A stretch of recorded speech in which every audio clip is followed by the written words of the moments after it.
I am Hannah, 33 years old, and a forensic accountant. My 8-year-old daughter Zoe walked into our house after spending Saturday at her Aunt Monica's place for what was supposed to be a fun cousin spa day. Zoe was wearing an oversized neon pink bucket hat pulled down low over her eyes, and her small shoulders were shaking. When I asked her what was wrong, she looked down and whispered that Aunt Monica said her natural hair was not beautiful and silky like her cousin Riley's. Then my sweet little girl lifted the hat. Zoe's beautiful, thick coils had been hacked away with kitchen scissors. Her scalp was red and blistering from a severe chemical burn, and dried blood caked the edge of her right ear. I did not scream. I did not cry. I did not even pick up my phone to call my brother Miles to demand an explanation. I just walked to my laundry room, grabbed a gallon jug of industrial bleach, and got my car keys. Before I continue this story, let me know where you are watching from in the comments below. Hit like and subscribe if you have ever had to deal with toxic family members who attack the people you love most.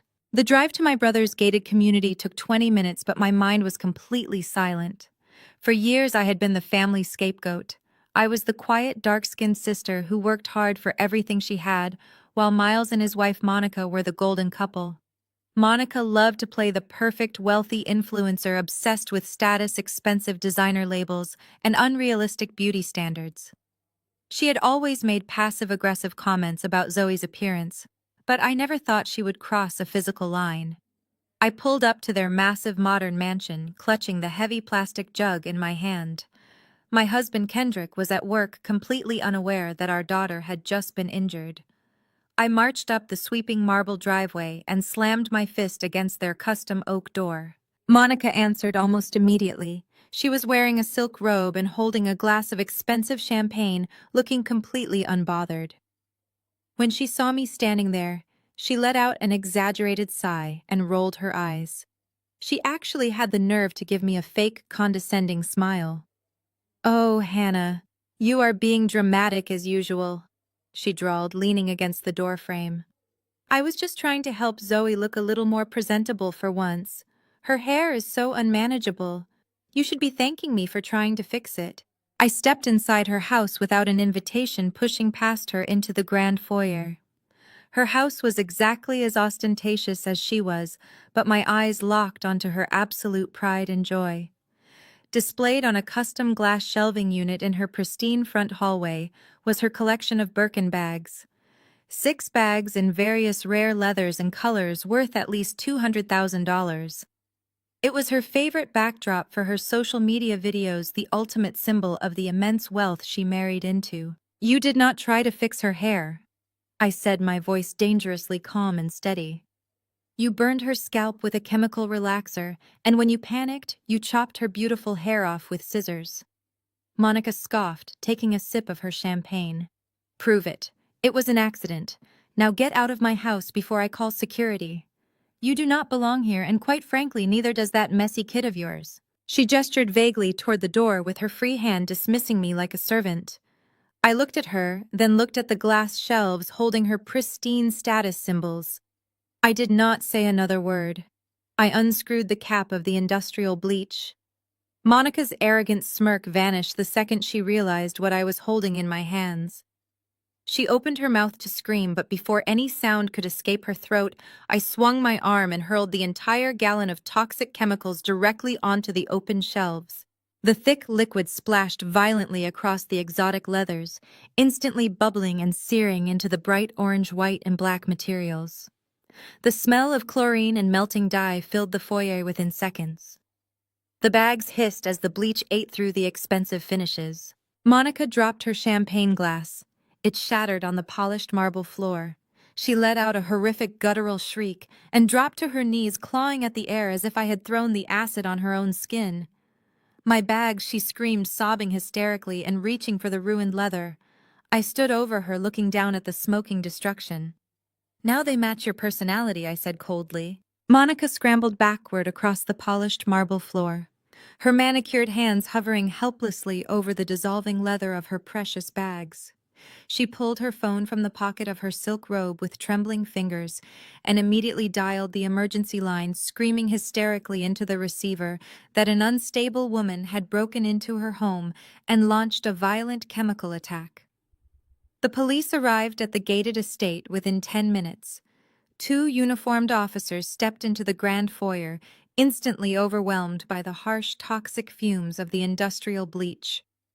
They immediately separated us firmly, asking me to step outside onto the front porch, while they tried to calm Monica down and assess the property damage.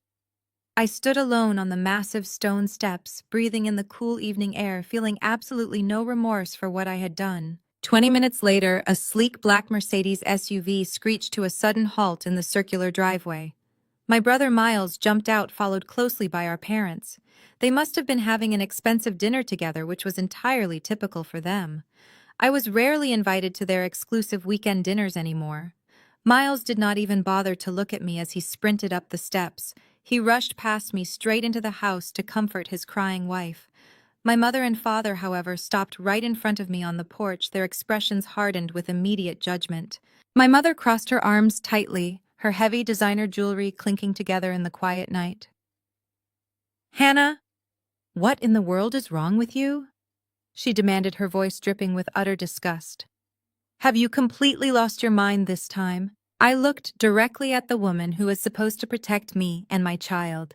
"Did Monica happen to tell you what she did to your granddaughter today?" I asked, keeping my voice perfectly level and cold. "Did she mention that she put adult chemical relaxers on an 8-year-old child without my permission or knowledge? Did she tell you Zoe currently has second-degree burns on her scalp and that her beautiful hair was hacked off with kitchen scissors?" My father let out an exasperated sigh, shaking his head dismissively. "Oh, stop being so incredibly dramatic, Hannah," he said, adjusting his expensive gold watch. "Monica called us in tears before the police even got here. She said she was just trying to help tame that wild hair of Zoe's. You know the child always looks unkempt when you bring her around.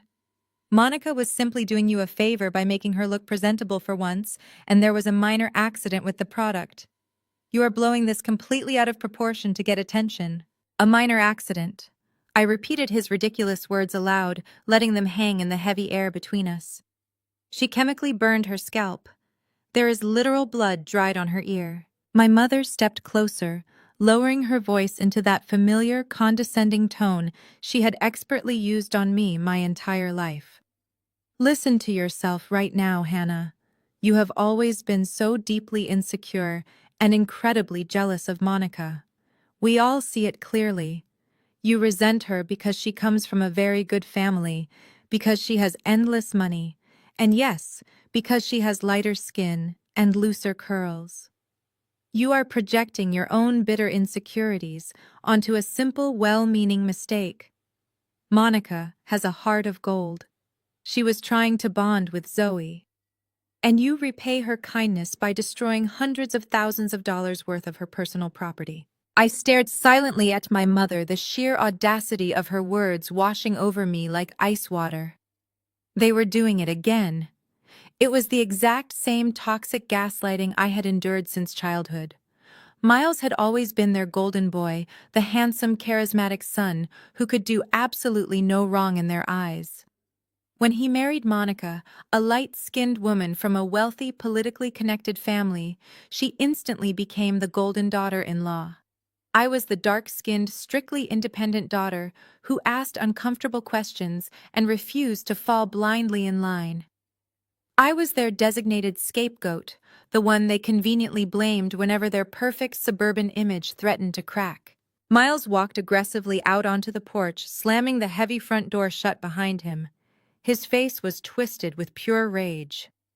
"The police are leaving because I told them we would handle this internally as a family matter," he snarled, pointing a threatening finger directly at my face.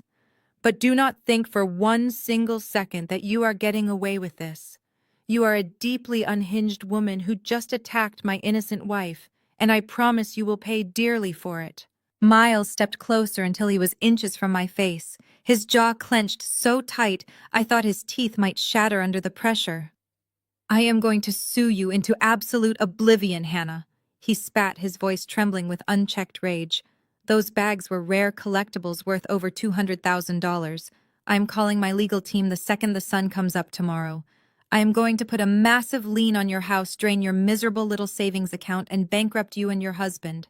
You are going to be paying Monica back for the rest of your pathetic life. I did not flinch or step back. I let him finish his arrogant tantrum, maintaining cold, unbroken eye contact. My heart was pounding heavily against my ribs, but my professional training as a forensic accountant kept my voice completely devoid of emotion. Go ahead, Miles, I challenged him softly, tilting my head. Call your high-priced lawyers, file the lawsuit, drag me into civil court.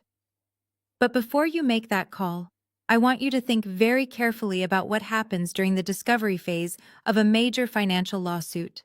Every single bank account, every shell company, every offshore transfer, and every tax return attached to your name and the family trust will be subpoenaed. They will be subjected to a microscopic public audit. Are you absolutely certain you want a certified forensic accountant tearing through your financial history on the public record for a judge to see? I watched the color drain completely out of his face. His confident, aggressive posture faltered for a fraction of a second. His eyes darted away from mine, a flash of genuine panic betraying the polished, wealthy exterior he worked so hard to maintain in front of our parents. He opened his mouth to argue, but no words came out. I knew it. I had suspected for a while that his lavish lifestyle did not match his declared income. He was hiding something massive in those accounts, and my bluff had just struck a major nerve. Without waiting for his recovery, I turned on my heel and walked down the stone steps. Do not ever come near my daughter again, I called over my shoulder, walking straight to my car. I got into my vehicle, locked the doors, and drove away from the sprawling estate. The fierce adrenaline that had fueled my confrontation was quickly fading, replaced by a deep, agonizing ache in my chest. I called Kendrick on the way back to our house. I gave him the short, terrifying version of what had happened, my voice finally cracking under the weight of it all. He dropped everything at his office and promised to meet me at our front door. When Kendrick and I rushed into our living room, Zoe was sitting on the couch, clutching her pink bucket hat and crying softly. Her shoulders shook with every breath. Kendrick dropped to his knees, his face twisted in pure devastation as he gently scooped her up into his arms, kissing her forehead. We did not waste another second asking questions. We carried her out to the car and drove straight to the pediatric emergency room at the nearest hospital. The wait felt like an absolute eternity. We sat under the harsh fluorescent lights of the waiting area, watching our sweet girl flinch in pain every time she shifted her head against Kendrick's chest.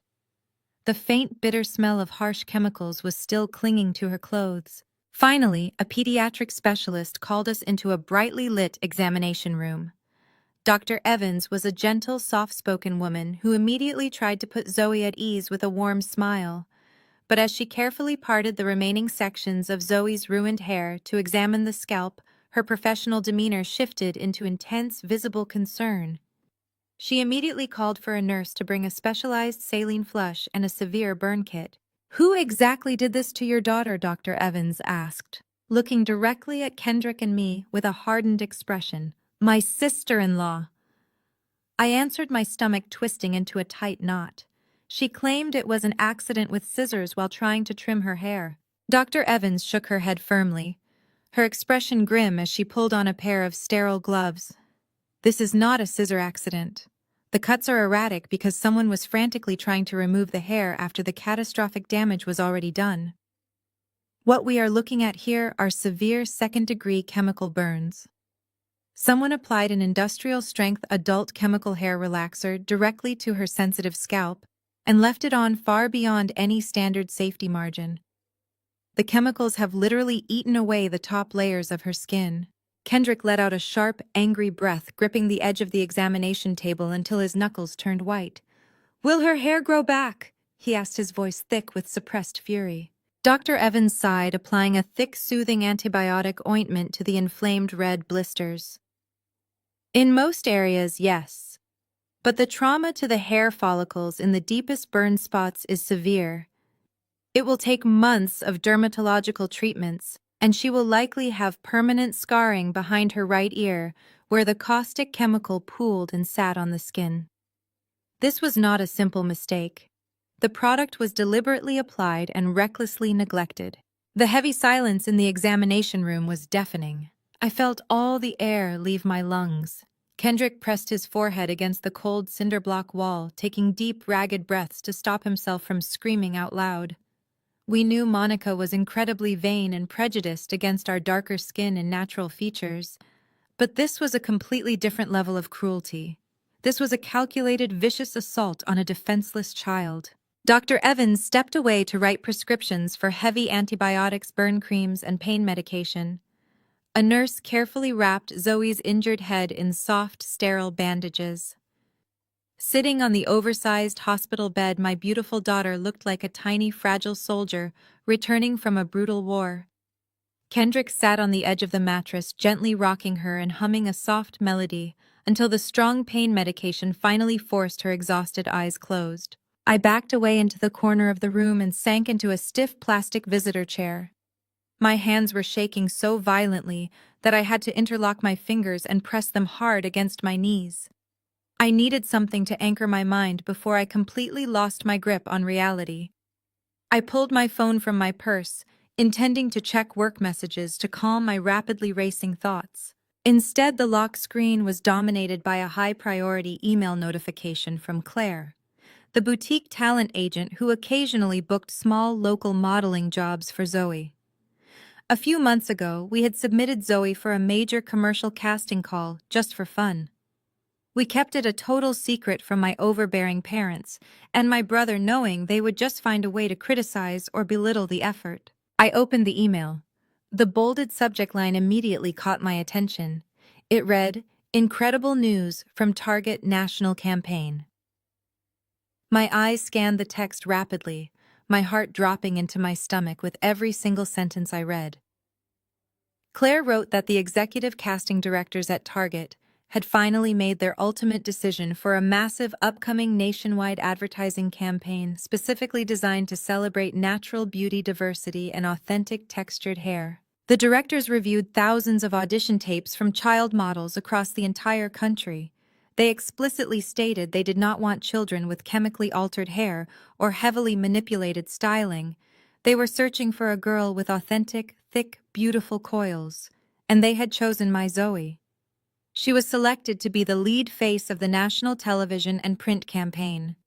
The attached contract guaranteed her face would be on massive billboards in every major city in America. The commercial shoot was scheduled to take place in exactly 4 days. I read the second paragraph of Claire's email, and the puzzle pieces violently locked into place. Claire mentioned that she had received a highly aggressive, screaming phone call earlier that same afternoon from my sister-in-law. Monica had apparently used her industry connections to track down the casting results. Monica had submitted her own daughter Riley for the exact same Target campaign. Monica was completely arrogant, entirely convinced that Riley's lighter complexion and straightened silky hair would automatically win her the highly coveted spot. When the agency explicitly rejected Riley because she did not fit the natural texture requirements of the campaign, Monica absolutely lost her mind. She demanded to know who had beaten her perfect daughter for the lead role. Through a loose-lipped casting assistant, Monica found out the winner was Zoe. My blood turned to absolute ice. The horrific realization washed over me. Monica inviting Zoe over for a fun cousin spa day was never about family bonding. It was a premeditated trap. Monica was so obsessed with status, so deeply furious, that her own daughter had been rejected in favor of the dark-skinned niece she constantly looked down upon, that she decided to take matters into her own hands. She intentionally burned Zoe's scalp. She purposely hacked away her beautiful natural hair with scissors. She wanted to physically disfigure my daughter's face and destroy her hair right before the biggest commercial shoot of her life. Monica wanted to make absolutely sure that Zoe would be disqualified from the Target campaign out of pure malicious jealousy. I sat alone in that hospital chair, staring blindly at the glowing screen of my phone. She had permanently scarred my baby out of spite. The tears I had been fighting back all evening suddenly evaporated, replaced by a cold, calculating clarity. I was a forensic accountant. I spent my entire career dismantling corrupt people by finding their weakest points and exposing them. Monica had just declared a war she could not possibly win. Kendrick and I brought Zoe home the next morning after a sleepless night in the pediatric ward. We carried her directly to her bedroom, carefully tucking her under her favorite weighted blanket so she could finally rest without the harsh hospital monitors beeping in the background. I walked into the kitchen to make a pot of black coffee, my mind racing with strategies and timelines. I planned to contact my lawyer and forward Dr. Evans's medical report directly to the police. I wanted Monica arrested for child endangerment before the sun went down. But before the coffee machine finished brewing, a sharp knock echoed through our front hallway. I assumed it was Kendrick's mother coming to help us watch Zoe, but when I opened the heavy wooden door, I was greeted by two strangers. A stern-looking woman in a crisp gray pantsuit held a leather binder flanked by a uniformed police officer. "Are you Hannah?" the woman asked, her tone entirely devoid of warmth. "I am Agent Collins with Child Protective Services. We received an emergency priority report regarding the safety and physical well-being of your 8-year-old daughter Zoe. We need to come inside immediately." My heart slammed against my ribs. I stood frozen in the doorway for a fraction of a second before stepping aside to let them in. Kendrick walked out of the hallway, his exhausted face hardening into instant alarm when he saw the police officer standing in our foyer. Agent Collins did not waste time with pleasantries. She opened her leather binder and read from a freshly printed document. "We received a highly detailed anonymous hotline tip early this morning. The caller alleged that you deliberately applied caustic chemical solvents to your daughter's scalp, resulting in severe physical disfigurement. The caller further claimed that you orchestrated this horrific injury to extort a large financial settlement from your wealthy brother and his wife." The sheer audacity of the accusation hit me like a physical blow to the chest. Monica had beaten me to the punch. She knew I would go to the authorities, so she executed a preemptive strike, twisting the narrative to make me look like an unhinged, abusive extortionist. It was a classic sociopathic manipulation tactic. She was using the state's child protection system as a weapon to shield herself from the consequences of her own violence. Agent Collins looked up from her notes, her eyes scanning our clean, well-furnished living room with intense scrutiny. The anonymous reporter provided very specific details. She continued, her voice sharp and calculating. "They stated you showed up at your brother's home last night in a highly erratic state, violently destroying hundreds of thousands of dollars worth of property when they refused to pay your ransom demands. We need to see the child right now, and we need to inspect the premises for hazardous chemicals." Kendrick stepped forward, his protective instincts flaring as he placed a firm hand on my shoulder. "This is a complete fabrication," he stated, his voice vibrating with barely contained anger. "My wife's sister-in-law is the one who burned our daughter. We just spent the entire night at the pediatric emergency room getting her treated for the assault. We have the hospital paperwork right here." Agent Collins remained entirely unmoved. She had clearly dealt with defensive parents before. "I need to see the hospital reports, but I also need to visually confirm the child's current condition and living environment," she insisted coldly. "An emergency room visit does not automatically absolve you of inflicting the initial injury, especially when financial extortion is listed as the primary motive. Please take me to her room immediately." I led her down the hallway, my hands trembling with profound terror and rage. We walked into her bedroom. My sweet baby was fast asleep, her head wrapped in thick white medical gauze. Agent Collins took extensive notes, her cold eyes missing nothing.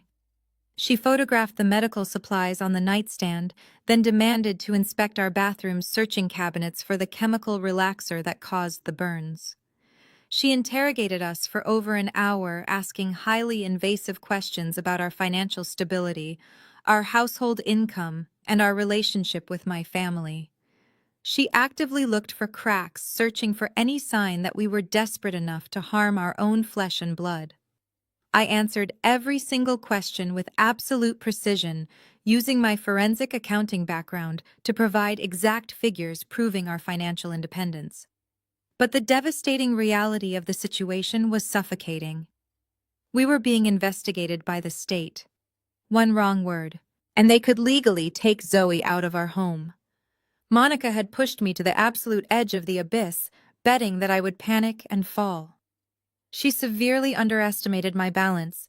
Agent Collins finally packed up her leather binder and walked out of our house, leaving behind a suffocating silence.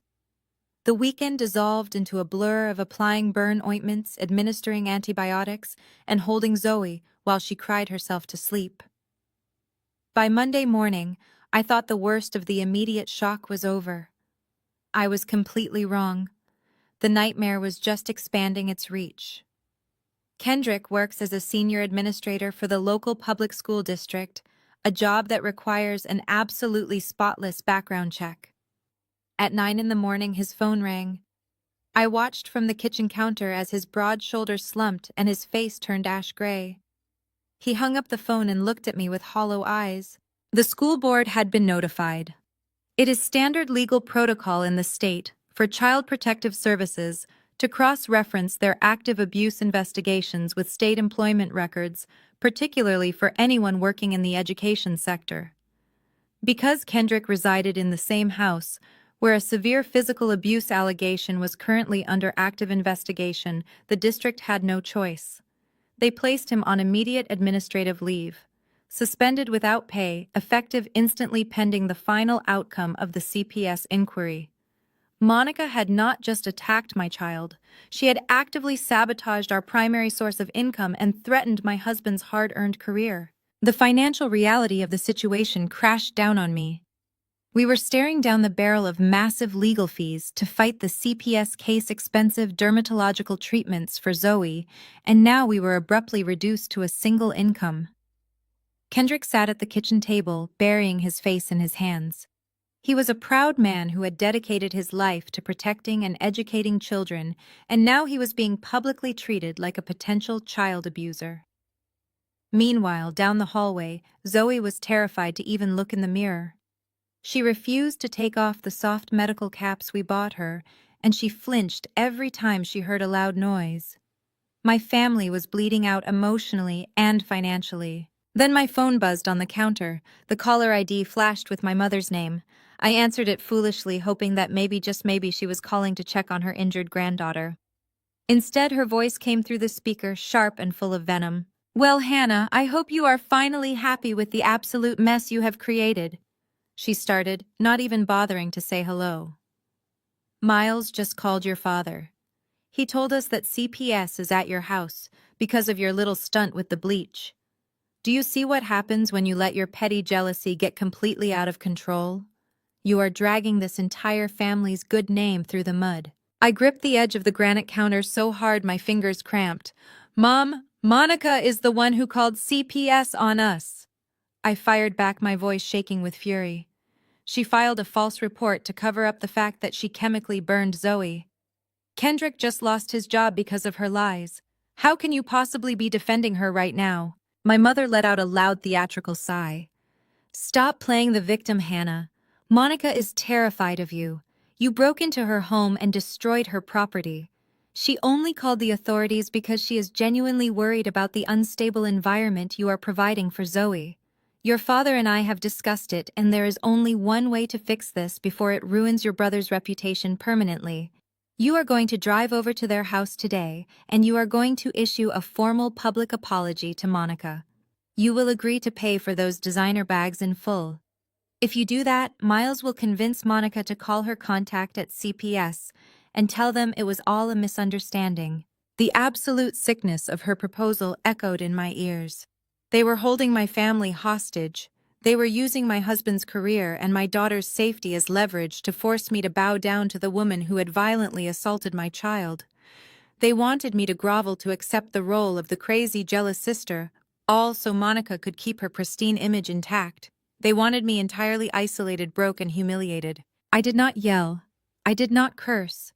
I simply ended the call and placed the phone face down on the counter. The tears I had been fighting for 3 days finally stopped threatening to fall.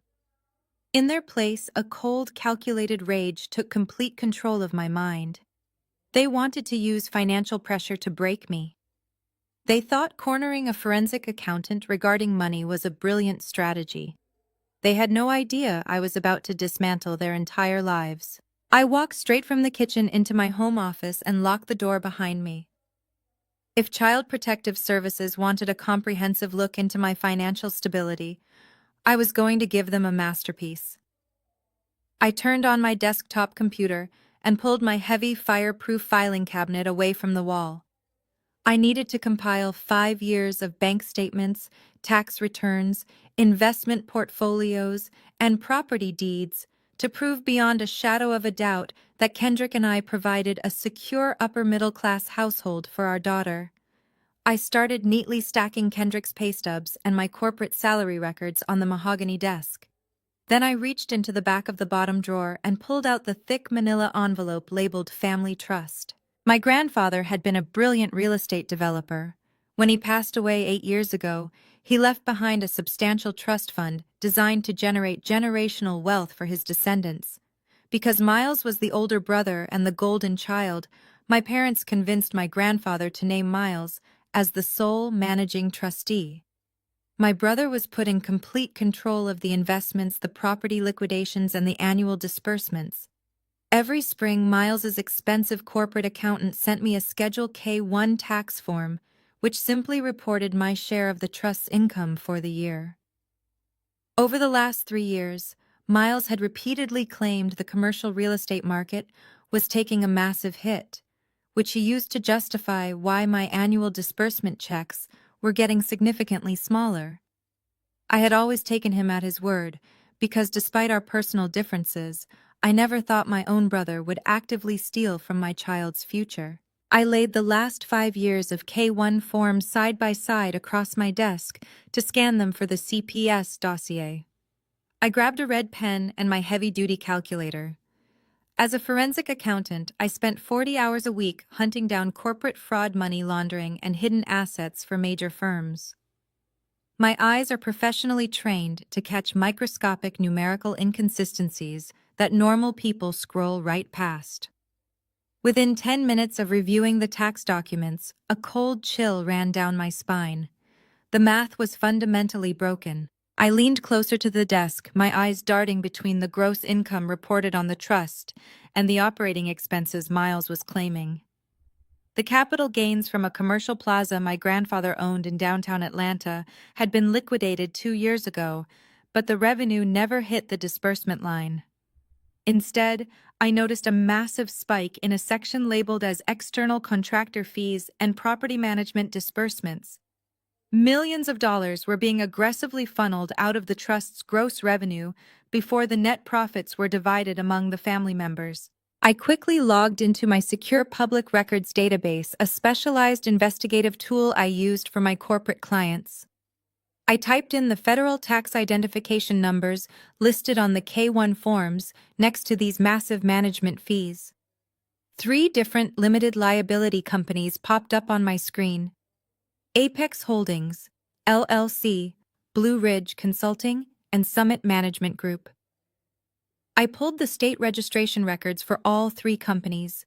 They were entirely phantom corporations. They had no physical office addresses, no listed employees, and no digital footprints.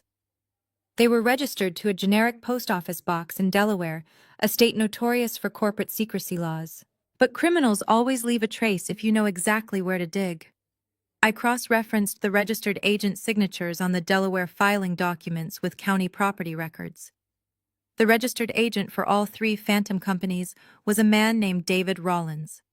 I recognized that name instantly. He was Monica's incredibly sleazy younger cousin who worked as a low-level paralegal. The air left my lungs as the sheer scale of the betrayal crystallized on my monitor. Miles was not just mismanaging the trust due to market fluctuations. He was actively embezzling millions of dollars from his own family. He was creating fake vendor companies, signing off on exorbitant management fees paid out to these phantom LLCs, and routing the money straight into accounts controlled by Monica's relatives. They were systematically bleeding my grandfather's legacy entirely dry. That was how Monica afforded her $200,000 purse collections, her luxury cars, and her sprawling, gated mansion. They were living like royalty using the money that rightfully belonged to me and Zoe. I sat back in my leather chair, the red pen snapping in half under my grip. My parents had just demanded I apologize to the woman who burned my daughter, threatening me with financial ruin. They thought I was the struggling sister. They had no idea I now held the key to the federal prison cell Miles would occupy. I stared at the Delaware corporate records glowing on my monitor. Taking this evidence to the police right now would be premature. White-collar crime requires undeniable proof. The tax forms and the shell company registrations raised red flags, but they were not the smoking gun. To secure a federal indictment and guarantee Miles would face mandatory prison time, I needed the master ledger. I needed the transaction history showing the routing numbers transferring my grandfather's wealth into offshore accounts. I knew exactly where Miles kept his primary financial server. He was far too paranoid to upload his illegal ledgers to a cloud service. He kept a localized encrypted hard drive locked inside the massive mahogany desk in his home office. Accessing it remotely was impossible because the local network was entirely air-gapped from the public internet. To get the definitive proof, I had to physically breach his office, bypass his local firewall, and download the data directly onto a flash drive. Getting inside their heavily secured mansion, especially after I had just destroyed Monica's prized handbag collection, seemed completely impossible. They had expensive security cameras on every single corner of the property. I needed a legitimate invitation. I needed them to actively open the front door and welcome me inside. And to do that, I had to give them exactly what their massive, fragile egos desperately craved: total and utter submission. I walked out of my home office and found Kendrick sitting quietly at the kitchen table. I placed a gentle hand on his shoulder and explained exactly what I had found in the trust documents. I told him my plan. He looked up at me, his eyes tired but filled with unwavering trust. "Do what you have to do," he whispered, pulling me into a tight embrace. "Bring them down." With my husband's support locked in, I walked back to my desk, picked up my phone, and prepared to deliver the greatest acting performance of my life. I dialed my mother's number. When she answered with a sharp, impatient sigh, I forced my voice to tremble. I let out a loud, jagged sob. "Mom," I gasped, making sure to sound broken and hysterical. "Please do not hang up on me." My mother paused. "What is going on, Hannah?" she asked, her tone shifting slightly from anger to cautious curiosity. "I need help," I cried, gripping the edge of my desk until my knuckles turned white. Child Protective Services was just here. "Kendrick has been suspended from the school district without pay. We are completely out of money. I am terrified they are going to take Zoe away from me. You were right about everything. I let my jealousy ruin my life, and I made a terrible mistake. I am so sorry." The silence on the line was thick with smug satisfaction.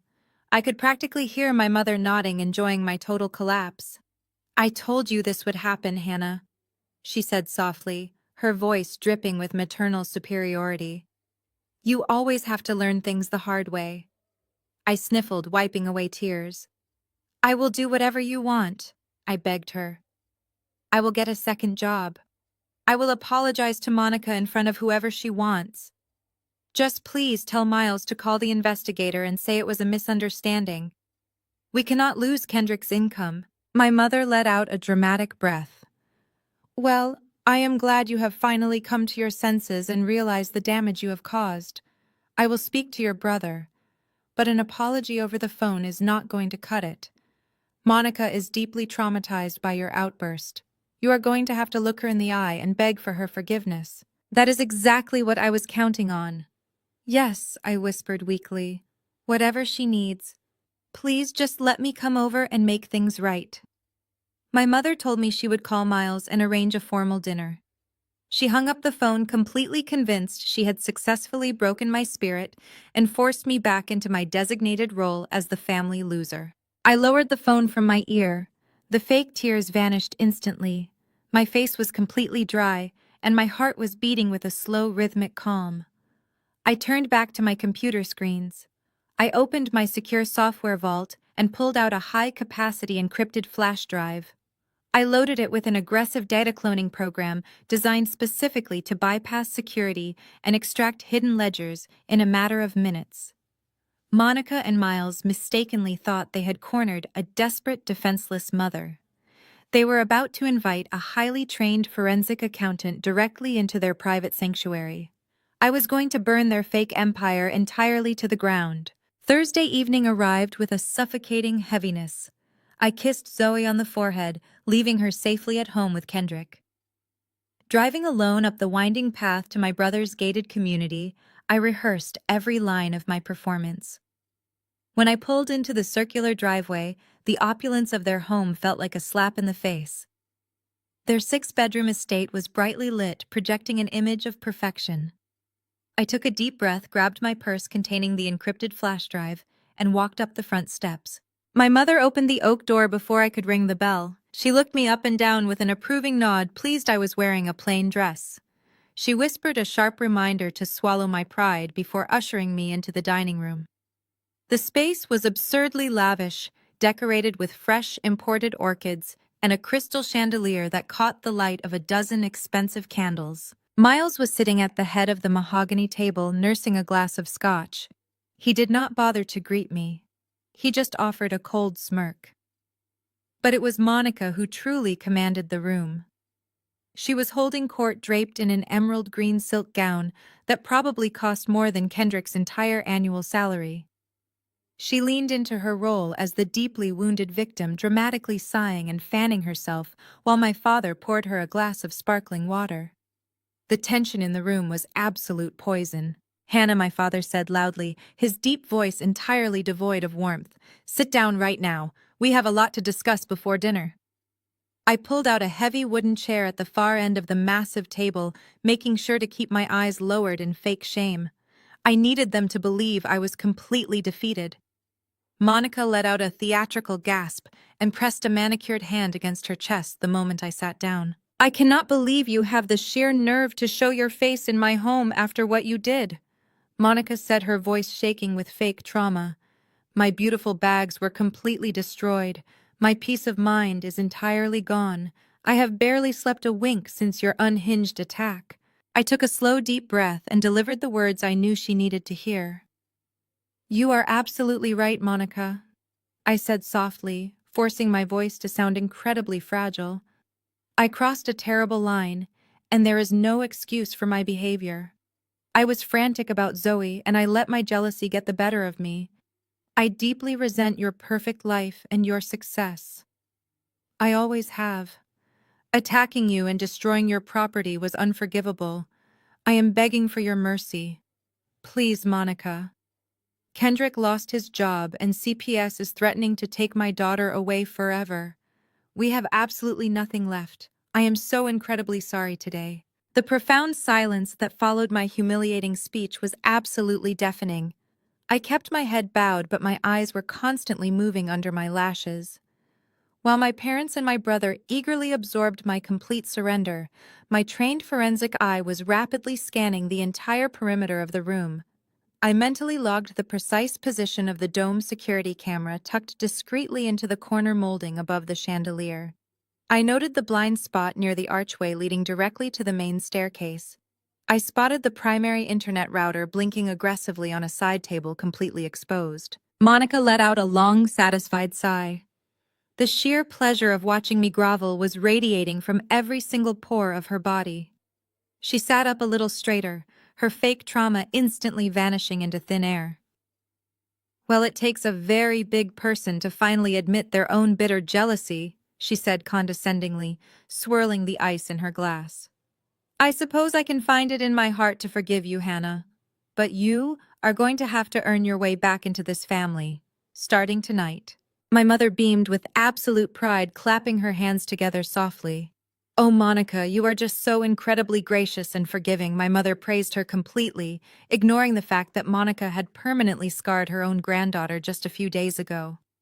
Miles nodded in firm agreement, finally taking a sip of his scotch. "We will call CPS in the morning and tell them it was a huge misunderstanding," Miles said flatly. "But do not ever forget who holds the true power in this family again, Hannah." I nodded meekly. gripping my purse tightly in my lap, where the encrypted drive rested quietly. They thought they had easily won this little war tonight. They had absolutely no idea I was just patiently waiting for the perfect moment to strike. Dinner was served by a private chef, an absurd display of wealth consisting of seared scallops, imported truffles, and gold leaf garnishes. I picked at my food, keeping my head slightly lowered perfectly, playing the part of the broken woman. The dining room was suffocatingly quiet, save for the clinking of heavy silver forks against fine china. Monica, clearly emboldened by my earlier performance of complete submission, decided that my simple apology was not nearly enough entertainment for the evening.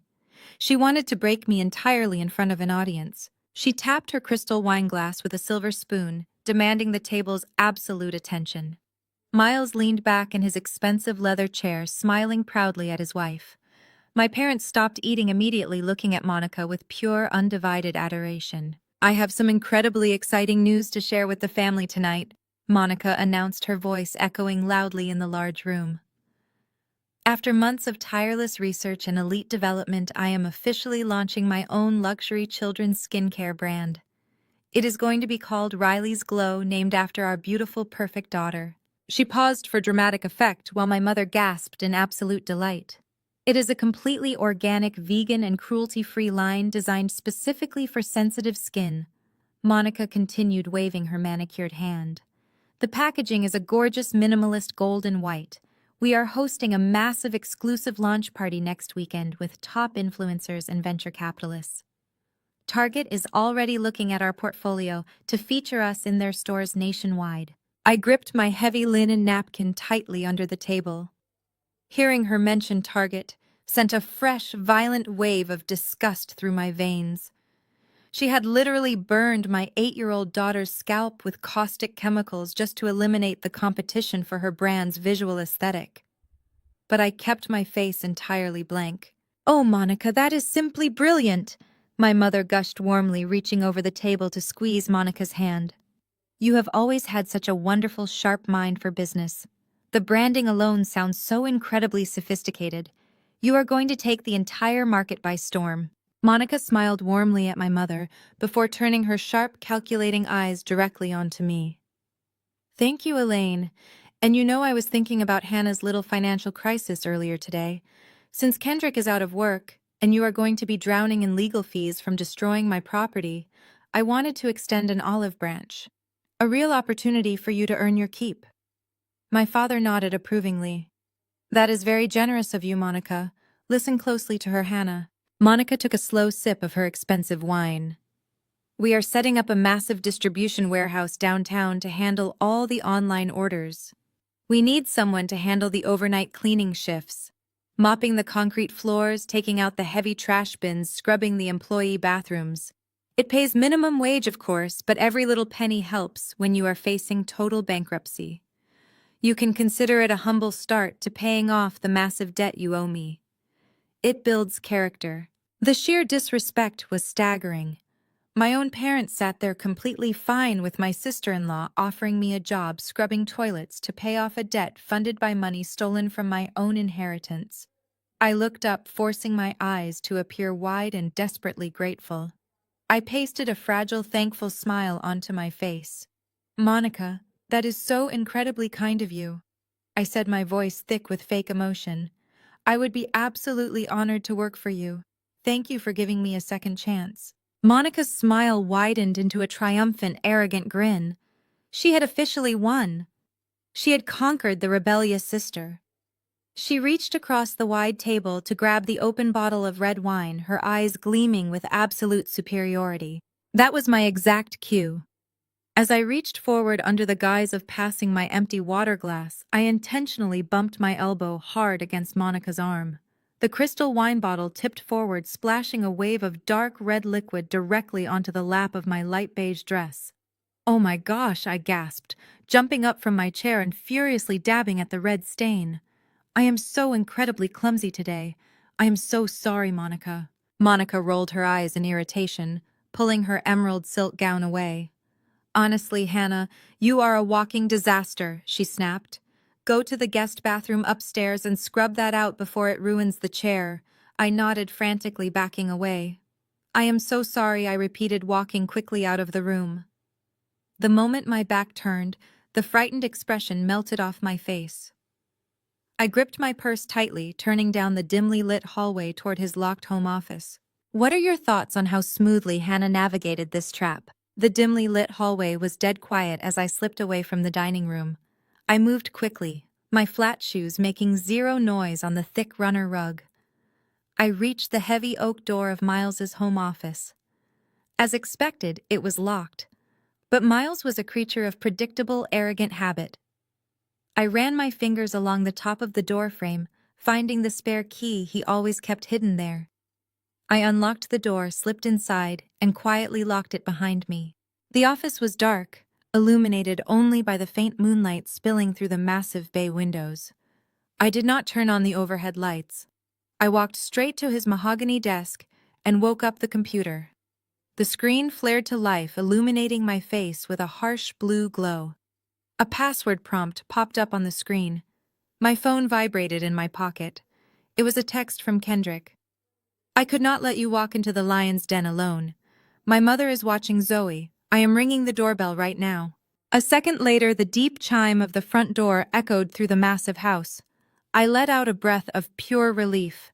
I could faintly hear the scrape of chairs downstairs as my family reacted to the unexpected visitor.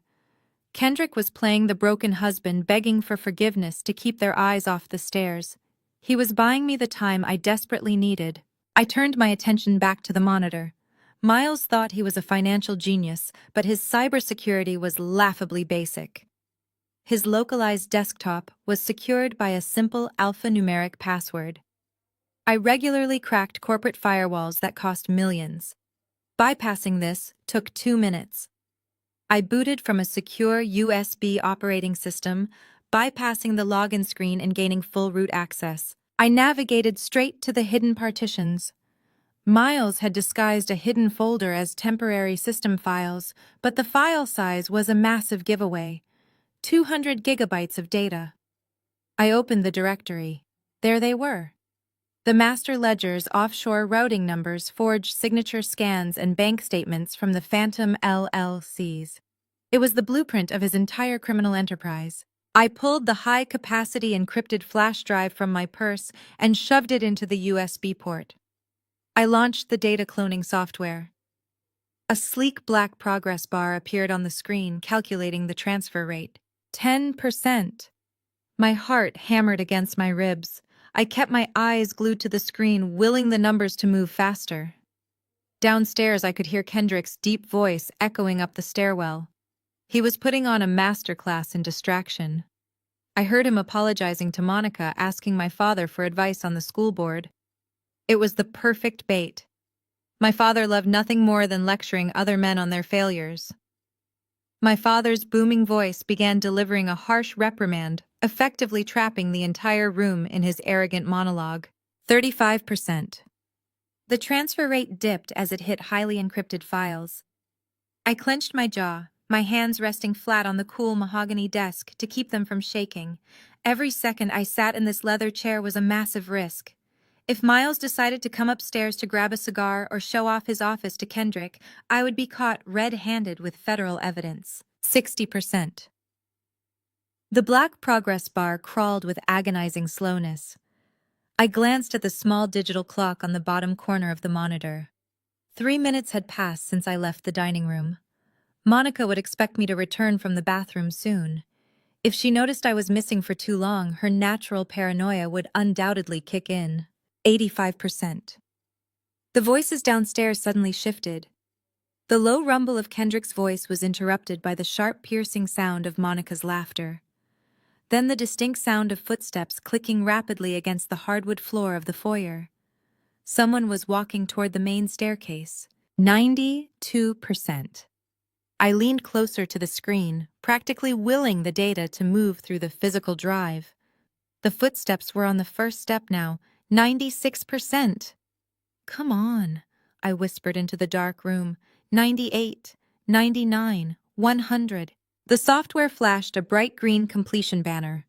I instantly yanked the flash drive from the port and shoved it deep into my purse. I pulled my secondary USB from the computer, forcing the system to instantly reboot back to the standard locked login screen. I grabbed my heavy leather purse and practically flew across the dark room to the locked office door. I held my breath, turning the deadbolt as silently as humanly possible, just as the sharp footsteps finally reached the top of the landing directly outside. I pressed my back flat against the heavy oak door of the office, holding my breath until my lungs physically burned. The brass doorknob directly behind my spine rattled aggressively, the metal mechanism clicking as someone forcefully tried to turn it. My heart hammered wildly against my ribs, echoing in my ears like a heavy drum. I squeezed my eyes shut, praying the internal lock would hold and that they would simply assume Miles had secured it earlier in the day. The violent rattling stopped, followed immediately by an irritated, dramatic huff. It was Monica. I recognized that breathy, entitled sigh anywhere. I did not waste another fraction of a second. As soon as I heard her expensive heels click away from the office door, I pushed myself off the wood and darted across the dark hallway. I slipped directly into the lavish guest bathroom, located just a few feet away, pulling the heavy door shut and sliding the deadbolt into place with a soft, satisfying click. I leaned over the pristine marble sink, gasping for air, my entire body shaking uncontrollably from the massive adrenaline spike. I had actually made it. Before I could even turn on the faucet to complete my alibi, a sharp, rapid knocking hammered against the bathroom door, making me jump out of my skin. "Hannah, are you in there?" Monica called out, her voice dripping with venomous impatience and suspicion. I clutched my heavy leather purse tight against my chest, feeling the solid outline of the flash drive through the material. "Yes," I answered, forcing my voice to sound appropriately flustered and anxious. "I am just trying to get this horrible wine stain out of my dress.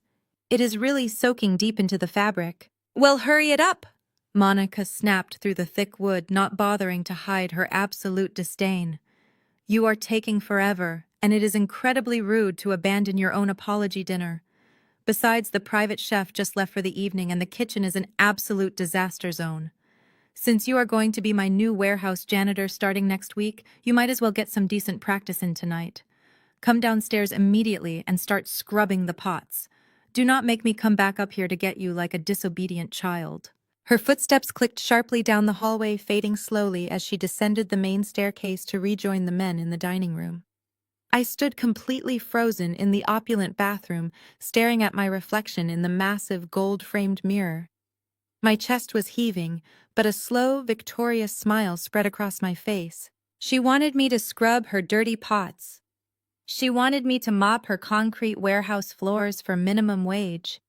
She was standing right outside this door, openly mocking my supposed financial ruin, completely unaware that the very instrument of her total destruction was currently sitting inside my purse. I reached into the bag and pulled out the encrypted flash drive, turning the small metal rectangle over in my palm. It felt incredibly heavy. As a forensic accountant, I knew exactly what this tiny piece of technology represented.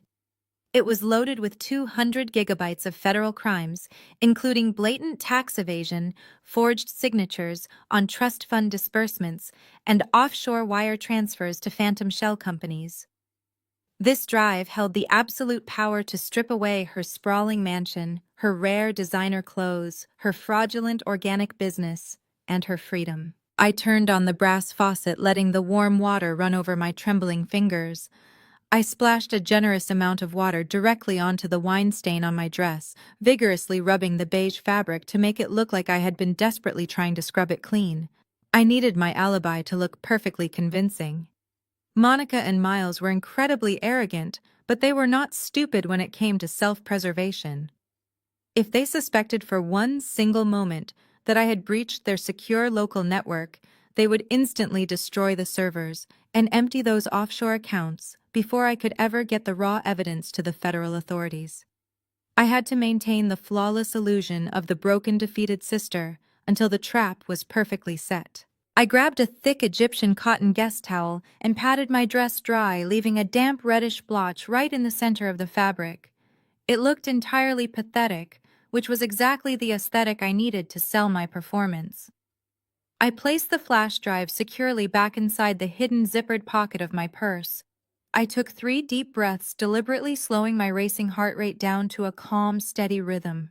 I adjusted my posture, letting my shoulders slump forward, instantly erasing any trace of confidence or victory from my physical stance. I unlocked the bathroom door and walked quietly down the hallway. As I descended the grand staircase, I could hear the faint sounds of my family laughing in the dining room. I headed straight toward the kitchen, exactly as Monica had ordered, ready to play my part perfectly. I spent the next 2 hours scrubbing expensive copper pots and wiping down marble countertops in Monica's massive kitchen. I let the harsh dish soap ruin my manicure, playing the broken subservient sister to absolute perfection. When I finally emerged, my mother gave me an approving nod. Monica did not even bother to look up from her phone, simply waving her hand to dismiss me for the night. Kendrick and I said our quiet goodbyes and quickly walked out to our parked car.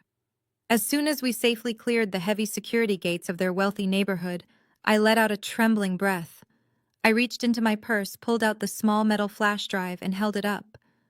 "We have it," I whispered. Kendrick gripped the steering wheel tightly. "Let us go tear their completely fake world apart," he replied. We got back to our house just past midnight. Zoe was sleeping peacefully, completely unaware that her mother was about to start a war. I walked straight into my home office, locked the door, and booted up my primary forensic workstation. I inserted the flash drive and began the decryption process. Miles had used a standard AES encryption, which might keep out a casual snooper, but against specialized forensic software, it fell apart in less than 20 minutes. The progress bar hit 100%, and the massive directory of his hidden life suddenly populated my screen. I opened the main folder and immediately noticed a subfolder labeled with the name Riley's Glow. My curiosity spiked. Monica had just proudly announced her luxury organic children's skincare line at dinner. I clicked on the folder, expecting to find overinflated marketing budgets or ridiculously expensive packaging invoices. Instead, I found a deeply complex web of international import documents and private laboratory analyses. I opened the primary manufacturing contract. Monica was not sourcing her ingredients from pristine certified organic farms in California or Europe like she boldly claimed. The manufacturer was an unverified shell chemical plant, operating out of an unregulated industrial zone overseas. I pulled up the commercial invoices and cross-referenced them with the shipping manifests. She was paying literal pennies per gallon for massive vats of synthetic, heavily processed lotion base. But the true horror began when I opened a PDF labeled Internal Chemical Breakdown. It was a private lab test Miles had commissioned to see exactly what they were importing before they slapped their minimalist gold and white premium labels on the bottles. I scanned the list of active ingredients, my forensic training allowing me to easily decipher the complex chemical compounds. There was absolutely nothing organic or vegan about this product. The formulas were packed with cheap, highly toxic synthetic fillers, artificial fragrances, and dangerous preservatives designed to artificially extend the shelf life of the cheap lotion. Then my eyes locked onto a specific chemical compound near the bottom of the analytical report. Sodium hydroxide mixed heavily with calcium thioglycolate and a potent formaldehyde-releasing agent. My blood ran completely cold. The air caught in my throat. I pushed my rolling chair back from the desk, my hands flying up to cover my mouth. I had just spent the entire weekend reading medical reports and researching the exact caustic chemicals that had melted my 8-year-old daughter's hair and scarred her scalp. I knew those compound names by heart. They were the exact same illegal industrial-strength relaxer chemicals.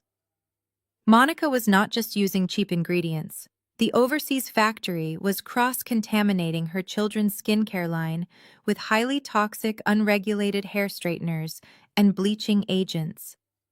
The product she was about to market as a gentle, organic daily lotion for toddlers and children was essentially a diluted vat of corrosive acid. The horrific realization washed over me in a violent wave. What happened to Zoe at the house was not an isolated incident with an adult hair product. Monica had actively used Zoe as a test subject. She had applied an early prototype of her toxic chemically tainted Riley's Glow product directly onto my daughter's scalp to see if the straighteners in the formula would loosen her natural curls. When the potent, unregulated chemicals instantly burned Zoe's skin and melted her hair, Monica panicked, chopped off the damaged coils, and lied to cover her tracks. She was planning to launch this exact toxic formula to thousands of unsuspecting mothers across the country next weekend. She was going to put this poison on babies. My hands began to shake with a pure, unadulterated rage I had never felt before in my entire life. I slowly reached forward for my wireless computer mouse, my vision narrowing to a deadly focus. I had just found the first nail in her coffin. Now it was time to find the heavy hammer. I minimized the chemical analysis report and opened the master financial ledger. Finding the toxic ingredients was enough to destroy her brand and possibly trigger a consumer protection investigation, but I needed the ironclad proof that would send my brother to federal prison. As a forensic accountant, I knew that white-collar criminals always slipped up in the routing numbers. They get arrogant. They assume the sheer volume of transactions will hide the most damning evidence. I opened a fresh spreadsheet and began cross-referencing the wire transfers from the Phantom Delaware shell companies with the initial capital investments injected into Riley's Glow. It took me less than 30 minutes to perfectly find the massive, glaring financial hole hidden deeply in his otherwise very careful accounting. Monica had used exactly $2 million to secure the overseas manufacturing contract, lease the warehouse, and hire the elite public relations firm for her upcoming launch party. I tracked every penny of that $2 million backward. The money flowed directly out of Monica's corporate account, back through David Rollins's fake management companies, and straight into the central accounts of my grandfather's trust. But the ultimate betrayal was not just the embezzlement itself, it was the specific origin of the stolen funds.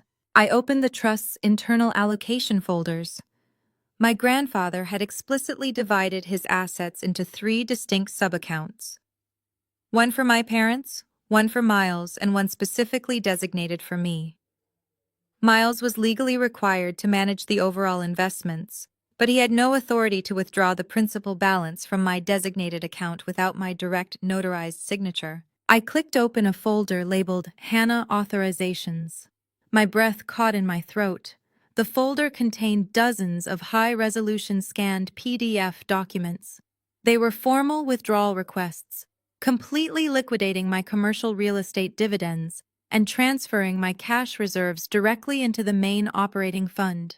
And at the bottom of every single page was my personal signature, except I had never signed them. I zoomed in on the ink strokes. It was a remarkably good forgery, but under the harsh, trained scrutiny of a professional audit, the fraudulent patterns were obvious. Miles had traced my signature from an old college loan document and stamped it onto the release forms. He had systematically drained my entire designated inheritance. The $2 million that Monica used to build her fake organic empire was entirely mine. The $200,000 worth of Birkin bags I had destroyed with bleach were bought with my stolen money. The imported truffles they served at dinner, the designer clothes Monica strutted around in the sprawling mansion where I was treated like the family peasant. It was all funded by stealing my financial future. My brother had looked me dead in the eye at dinner, allowed his arrogant wife to offer me a minimum-wage janitorial job, and threatened to ruin my husband's career, all while standing on top of my stolen wealth. They had deliberately kept me financially suppressed for years. They knew that if I ever gained access to my true inheritance, I would immediately hire independent auditors to review the family trust. Their entire illusion of extreme wealth and unearned superiority relied completely on keeping me poor, isolated, and dependent on their toxic charity. I sat alone in the quiet darkness of my office, the soft hum of the computer tower the only sound in the room.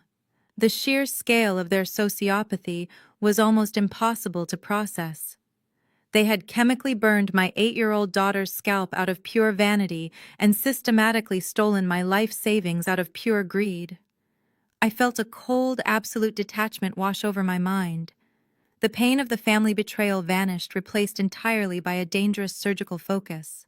I meticulously highlighted every forged document, every routed offshore wire transfer, and every fake invoice. I dragged them all into a secure encrypted folder on my desktop. I had just assembled the complete financial anatomy of a massive federal felony: wire fraud, tax evasion, identity theft, and grand larceny. The minimum mandatory sentence for this level of financial crime was at least 10 years in federal prison. I ejected the flash drive and locked it inside my fireproof safe. I stood up from my desk and walked over to the large window overlooking our quiet street. The sun was just beginning to rise, casting a pale, cold light over the neighborhood. Friday morning had arrived.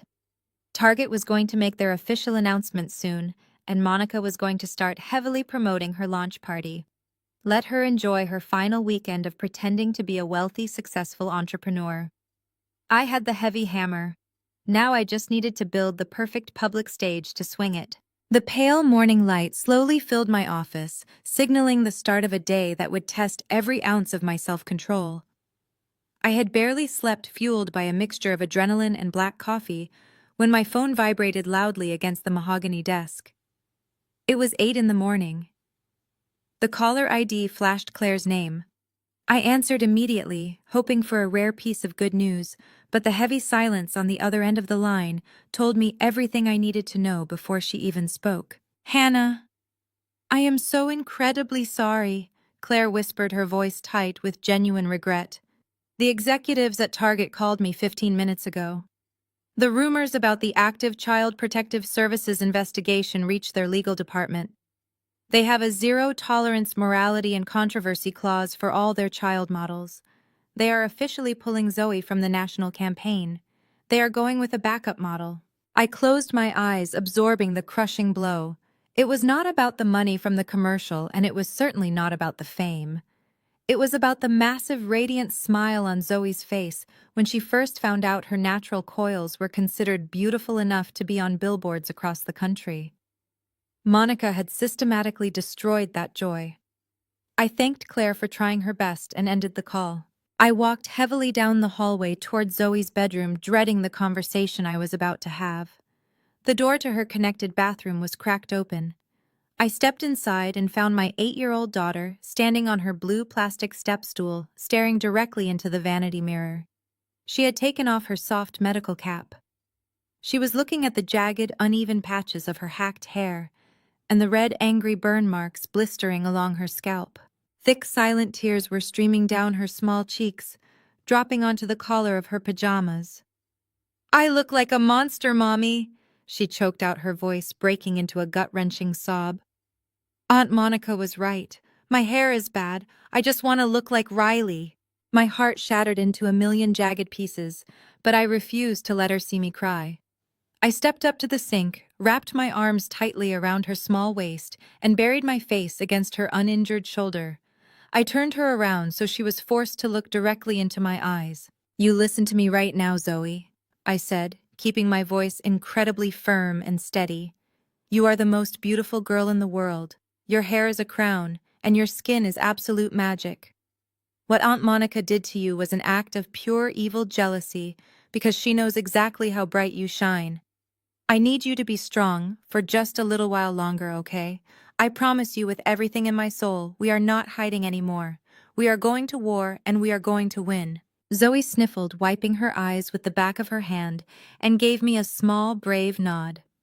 I kissed her forehead, tucked her back into bed with her favorite books, and marched straight back to my home office. The sadness was completely gone. Only the executioner remained. I sat down at my workstation and cracked my knuckles. It was time to build the ultimate weapon.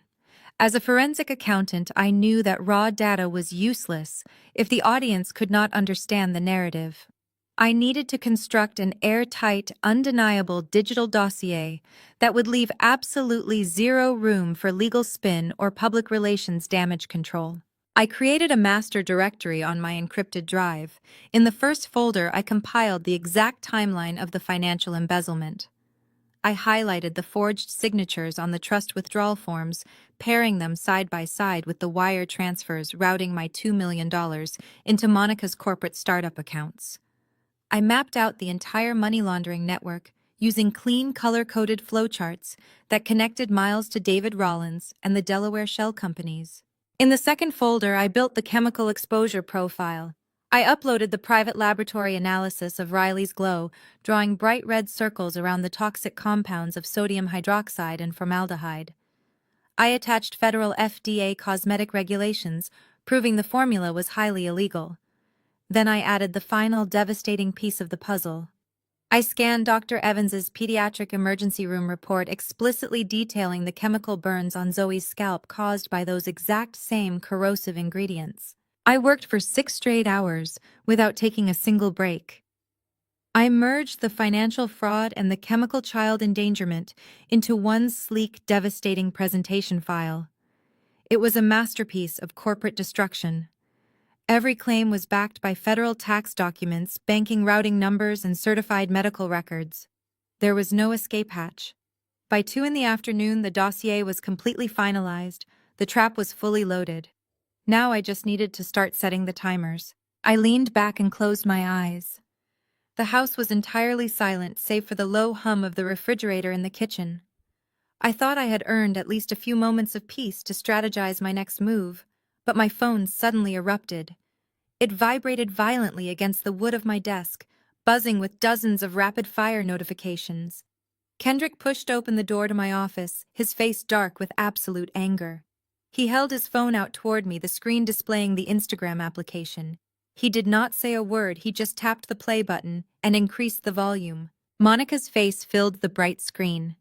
She was sitting on the floor of her massive custom closet, surrounded by her remaining designer clothes. She was wearing absolutely no makeup, her hair pulled back into a messy bun to make her look as small and fragile as possible. She was performing a masterclass in manipulation. She took a deep, shuddering breath, staring directly into the camera lens with perfectly timed tears welling in her eyes. "Hey guys," she began, her voice trembling beautifully. "I usually like to keep my platform positive and focused on light, but my family is going through an absolute nightmare right now, and I have to speak my truth before the rumors get completely out of control." She wiped a single delicate tear from her cheek. "As many of you know, I am launching Riley's Glow next weekend. I have poured my entire heart and soul into creating this organic line for your children. But recently, a deeply unstable, jealous family member has been trying to extort me and my husband. This person actually broke into my home and violently attacked me with toxic chemicals, completely destroying my property. She is now making up horrific lies about me trying to ruin my reputation right before the biggest launch of my life because she wants a massive financial payout. Please send prayers for my family's physical safety." I stared at the screen in absolute disbelief. She had 500,000 followers, a massive army of devoted fans who worshipped her perfect aesthetic lifestyle. She had just weaponized every single one of them against me. I scrolled down into the comments section. It was an absolute bloodbath. Thousands of comments were pouring in every single minute. Her followers were rabid, demanding to know the identity of the sister-in-law. They called me a psychotic monster, a jealous loser, and a gold digger. Some of her local followers had already started piecing the clues together, dropping vague hints about Kendrick's sudden suspension from the school district. They were actively trying to completely destroy my life based on a sociopathic lie. My own phone buzzed again, interrupting the horrific feed. A text message banner flashed across the top of my screen. It was from my mother. I opened the message thread, my heart turning to absolute stone as I read her words. "Your father and I just saw Monica's brave video. We are absolutely disgusted by you, Hannah. You could not just swallow your bitter pride and be happy for her incredible success. You had to push her to the point where she felt unsafe in her own home. Do not ever contact us again. You are entirely dead to this family. You are completely on your own now." I read the brutal message twice. This was the woman who gave birth to me, casually throwing me away to protect the wealthy daughter-in-law who had literally burned her own grandchild. A few days ago, a text message like that would have completely shattered my world. I would have spent hours crying, agonizing over what I did wrong, desperately trying to figure out how to win back their toxic love. But standing in my dark office, looking at the meticulous digital dossier of federal crimes I had just compiled, I felt absolutely nothing but a cold surgical calm. I did not reply to my mother. I did not type out an angry defensive comment on Instagram. I simply pressed the power button on the side of my phone, shutting the screen off completely. I tossed the dead device into the bottom drawer of my desk and pushed it shut. They wanted to cast me out. They wanted me to be the villain in their pathetic fake reality television show. I was more than happy to play the role of the monster if it meant burning their entire kingdom to ash. I turned my attention back to my glowing computer monitors. The crying video had actually done me a massive favor. It confirmed that Monica was entirely focused on her public image and her launch party. She was completely blind to the real danger circling her. I cracked my knuckles and opened my encrypted email client. It was time to start distributing the poison. I opened a heavily encrypted virtual private network, routing my connection through 5 different international servers to ensure my digital footprint was invisible. I was about to contact some of the most powerful people and federal agencies in the country, and I could not afford a single careless mistake. The master dossier I had built was safely uploaded to a secure dark web hosting site. Accessing the files required a highly specific decryption key, which I embedded directly into a custom-generated QR code. But the files would not open immediately. I programmed a hard-coded digital timer into the link. The data was locked behind a countdown clock set to expire at exactly 8 o'clock on Saturday night, the precise moment Monica was scheduled to take the stage at her launch party. My first targets were the financial lifelines of Monica's entire operation. Through my deep dive into Miles's ledgers, I had identified the 3 primary venture capital firms that had invested heavily in Riley's glow. These were elite, reputation-obsessed investors who threw millions of dollars at aesthetic brands and demanded absolute perfection in return. I drafted an anonymous email to the senior partners at all 3 firms. The subject line was incredibly simple, but devastatingly effective. It read, "Fraudulent supply chain and pending indictment for Riley's glow." I did not attach the full dossier. I only attached the QR code, along with a short, highly professional message warning them that their massive capital investment had been acquired through grand larceny and was currently funding the production of unregulated toxic chemicals. I advised them to scan the code and wait for the timer to hit 0 if they wanted to pull their funding before the federal raid hit the press. I hit send, watching the encrypted packets vanish into the digital ether. Next, I turned my attention to the regulatory authorities. I navigated to the official reporting portal for the Food and Drug Administration's Cosmetic Safety Division. I created a burner email address and drafted an urgent priority report regarding a severe public health threat. I attached a single low-resolution screenshot of the overseas laboratory analysis, clearly highlighting the fatal mixture of sodium hydroxide and formaldehyde-releasing agents. In the body of the message, I explained that an unverified manufacturer was preparing to distribute thousands of units of this caustic acid marketed under the guise of an organic daily lotion for infants and toddlers. I explicitly stated that the formula had already caused second-degree chemical burns on an 8-year-old child. At the very bottom of the urgent report, I pasted the identical QR code. I added a single line of text informing the agency that the complete supply chain manifests the warehouse addresses, and the unredacted medical records would be entirely accessible the moment the clock struck 8 on Saturday evening. The final package was the most dangerous and the most satisfying to deliver. I opened a direct encrypted communication channel to the local field office of the Federal Bureau of Investigation, specifically targeting the white-collar crime division. This required a completely different approach. Federal agents ignore vague threats, so I had to give them just enough hard data to instantly trigger a mandatory preliminary investigation. I attached 1 forged trust fund withdrawal signature and 1 offshore routing number tied to the phantom Delaware shell companies. The subject line read Massive Embezzlement and Wire Fraud Network, Orchestrated by Miles. I kept the message incredibly brief, speaking directly to their forensic accounting teams, in a language they would immediately respect. I stated that a $2 million domestic money laundering operation had been uncovered. I provided the exact QR code and promised that the full 200-gigabyte master ledger, complete with every single forged document and fake invoice, would decrypt automatically on Saturday night. I pressed the final send button and leaned back in my leather chair. The heavy, exhaustive work was officially done.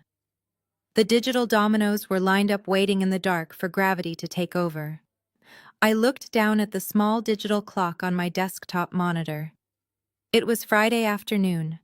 The massive QR code timer I had just distributed to the most powerful people in the city was currently ticking down second by agonizing second. Monica and Miles were likely spending this moment popping champagne, finalizing the guest list for their lavish party, and celebrating what they thought was my humiliating defeat. They thought they had ruined my life and secured their fake empire forever. They had no idea that invisible crosshairs were now resting squarely on their chests. I turned off my computer monitors, the screens fading to a deep black. All I had to do now was dress for the occasion and watch the absolute destruction unfold. Saturday morning finally arrived. The tension in our house was sharp and undeniable, but it was no longer fueled by fear. It was fueled by absolute, calculated purpose. At 9 o'clock, my phone rang. The caller ID displayed the main switchboard for the state's Child Protective Services Division. I answered immediately. It was Agent Collins. Her typically icy bureaucratic tone was completely gone, replaced by a cautious, almost stunned professionalism. "Hannah," she began, clearing her throat. "The director and I just finished reviewing the encrypted preview file you submitted late last night. We have cross-referenced the pediatric emergency room report with the initial chemical breakdown you provided of the suspect's cosmetic product." I leaned against the kitchen counter, my heart beating with slow, steady confidence.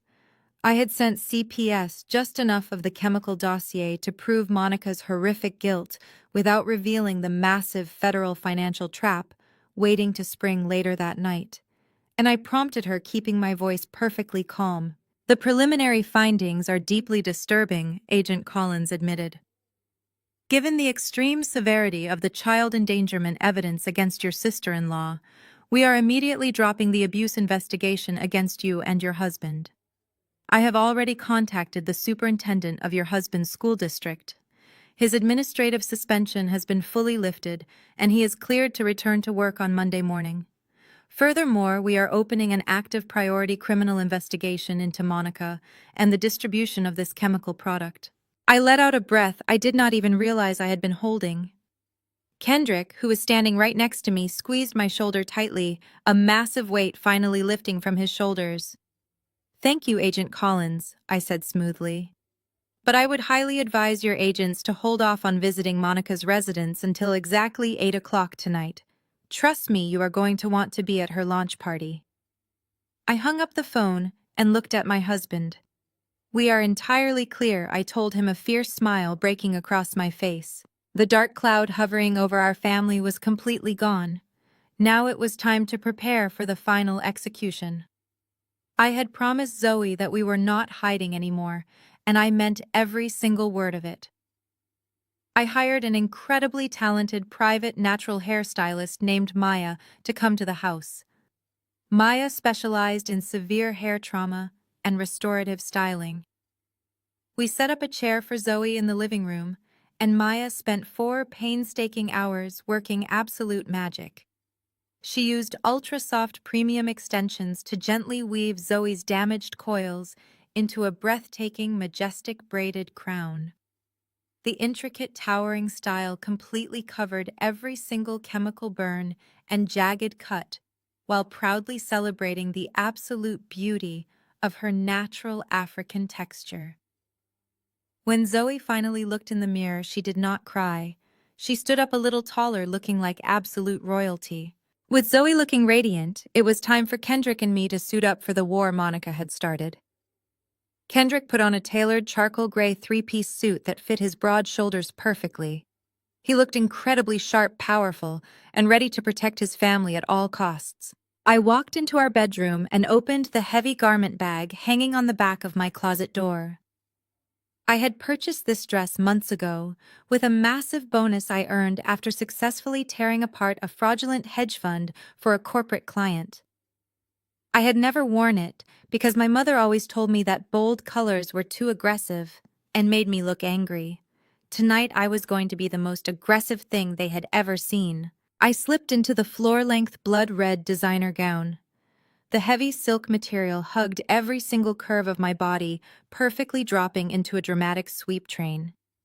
The deep, vibrant crimson color was a direct, intentional challenge to the minimalist gold and white aesthetic Monica demanded for her precious launch party. It was the color of absolute warning. I paired the gown with sleek gold stilettos and kept my makeup razor sharp. I pinned my own thick, dark hair up into an elegant, commanding updo. When I finally walked out into the living room, Kendrick let out a low, appreciative whistle, his eyes wide with admiration. "You look incredibly dangerous," he said, kissing my cheek. "That is exactly the point," I replied smoothly.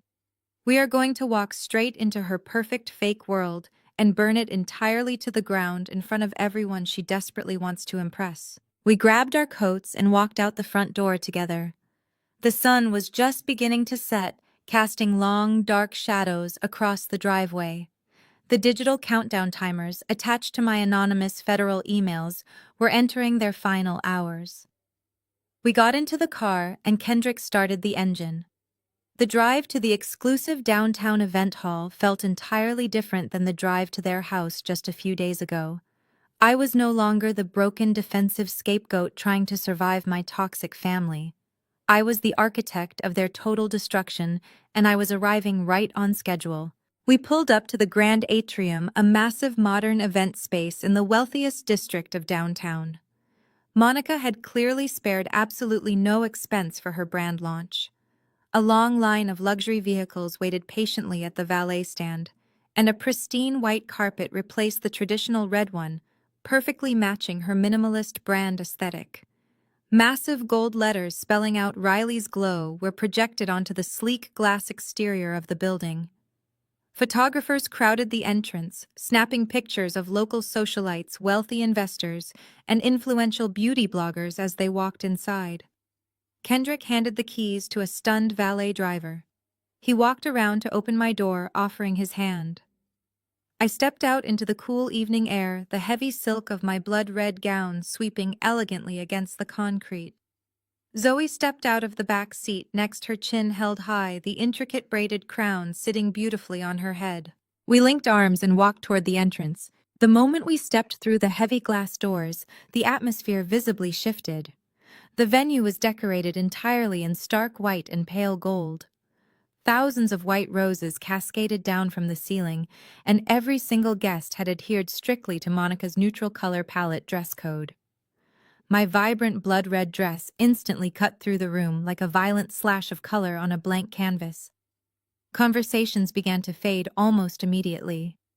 The upbeat lounge music playing softly through the hidden speakers suddenly felt entirely inadequate to cover the heavy, awkward silence spreading across the massive room. Influencers and press members lowered their champagne flutes, turning their heads to stare at us. Several of them whispered behind manicured hands, clearly recognizing me from Monica's crying video. They expected a frantic, unhinged, jealous woman trying to cause a messy scene. Instead, they saw a completely unified, powerful family, walking with absolute, untouchable confidence. It took less than 30 seconds for my parents to spot me through the crowd. They were standing near the open bar holding court with a group of older investors. The color instantly drained from my mother's face. She slammed her crystal glass down onto the marble counter, spilling expensive champagne everywhere, and began marching directly toward me. My father was right behind her, his face flushed with immediate anger. They moved quickly, trying to intercept us before we could get any closer to the massive stage, set up at the far end of the room. My mother grabbed my arm, her manicured nails digging sharply into my skin. "What in the world do you think you are doing?" she hissed, keeping her voice low to avoid drawing more attention from the press. "I explicitly told you that you were dead to this family. You have a lot of nerve showing your face here tonight after everything you have done to Monica." I looked down at her hand gripping my arm, then directly into her eyes. My expression was completely devoid of emotion. "Let go of me right now," I said, my voice quiet but carrying an undeniable lethal weight. My mother flinched at the coldness in my tone and slowly pulled her hand away. My father stepped forward, puffing out his chest, trying to use his physical size to intimidate me. "You need to leave this building right now, Hannah," he demanded, pointing a rigid finger toward the exit. "This is Monica's night. She has worked too hard to let your bitter jealousy ruin this launch. If you do not turn around and walk out those doors this second, I will have the security team drag you out in front of all these cameras and reporters." I did not break eye contact with him. I did not raise my voice, and I certainly did not explain myself or try to seek his approval. I smiled, a small, chilling upward curve of my lips. "You are standing on the wrong side of history tonight, Dad," I whispered smoothly. "I highly suggest you step out of my way before you get caught in the blast radius." He opened his mouth to reply, completely taken aback by my absolute lack of fear, but I did not give him the chance to speak. Kendrick gently placed his hand on the small of my back, guiding me forward.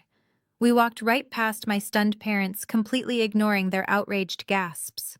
The crowd naturally parted for us, clearing a direct path down the center of the room. My eyes locked onto the main stage where Miles was nervously talking to the production crew, completely unaware that his timer had just run out.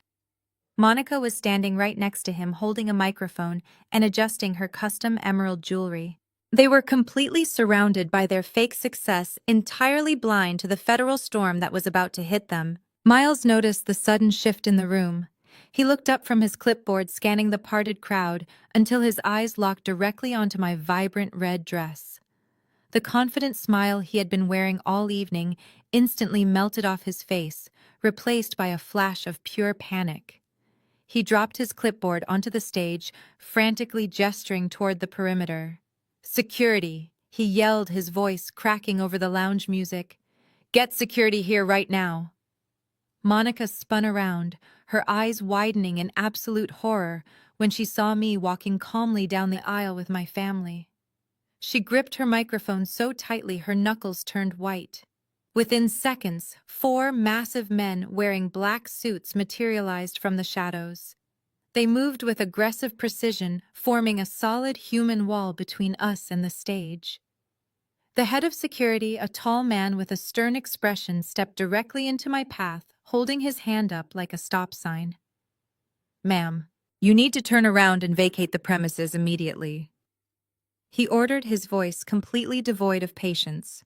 "You are not on the approved guest list for this private event." I did not stop walking until I was less than 2 feet away from his chest.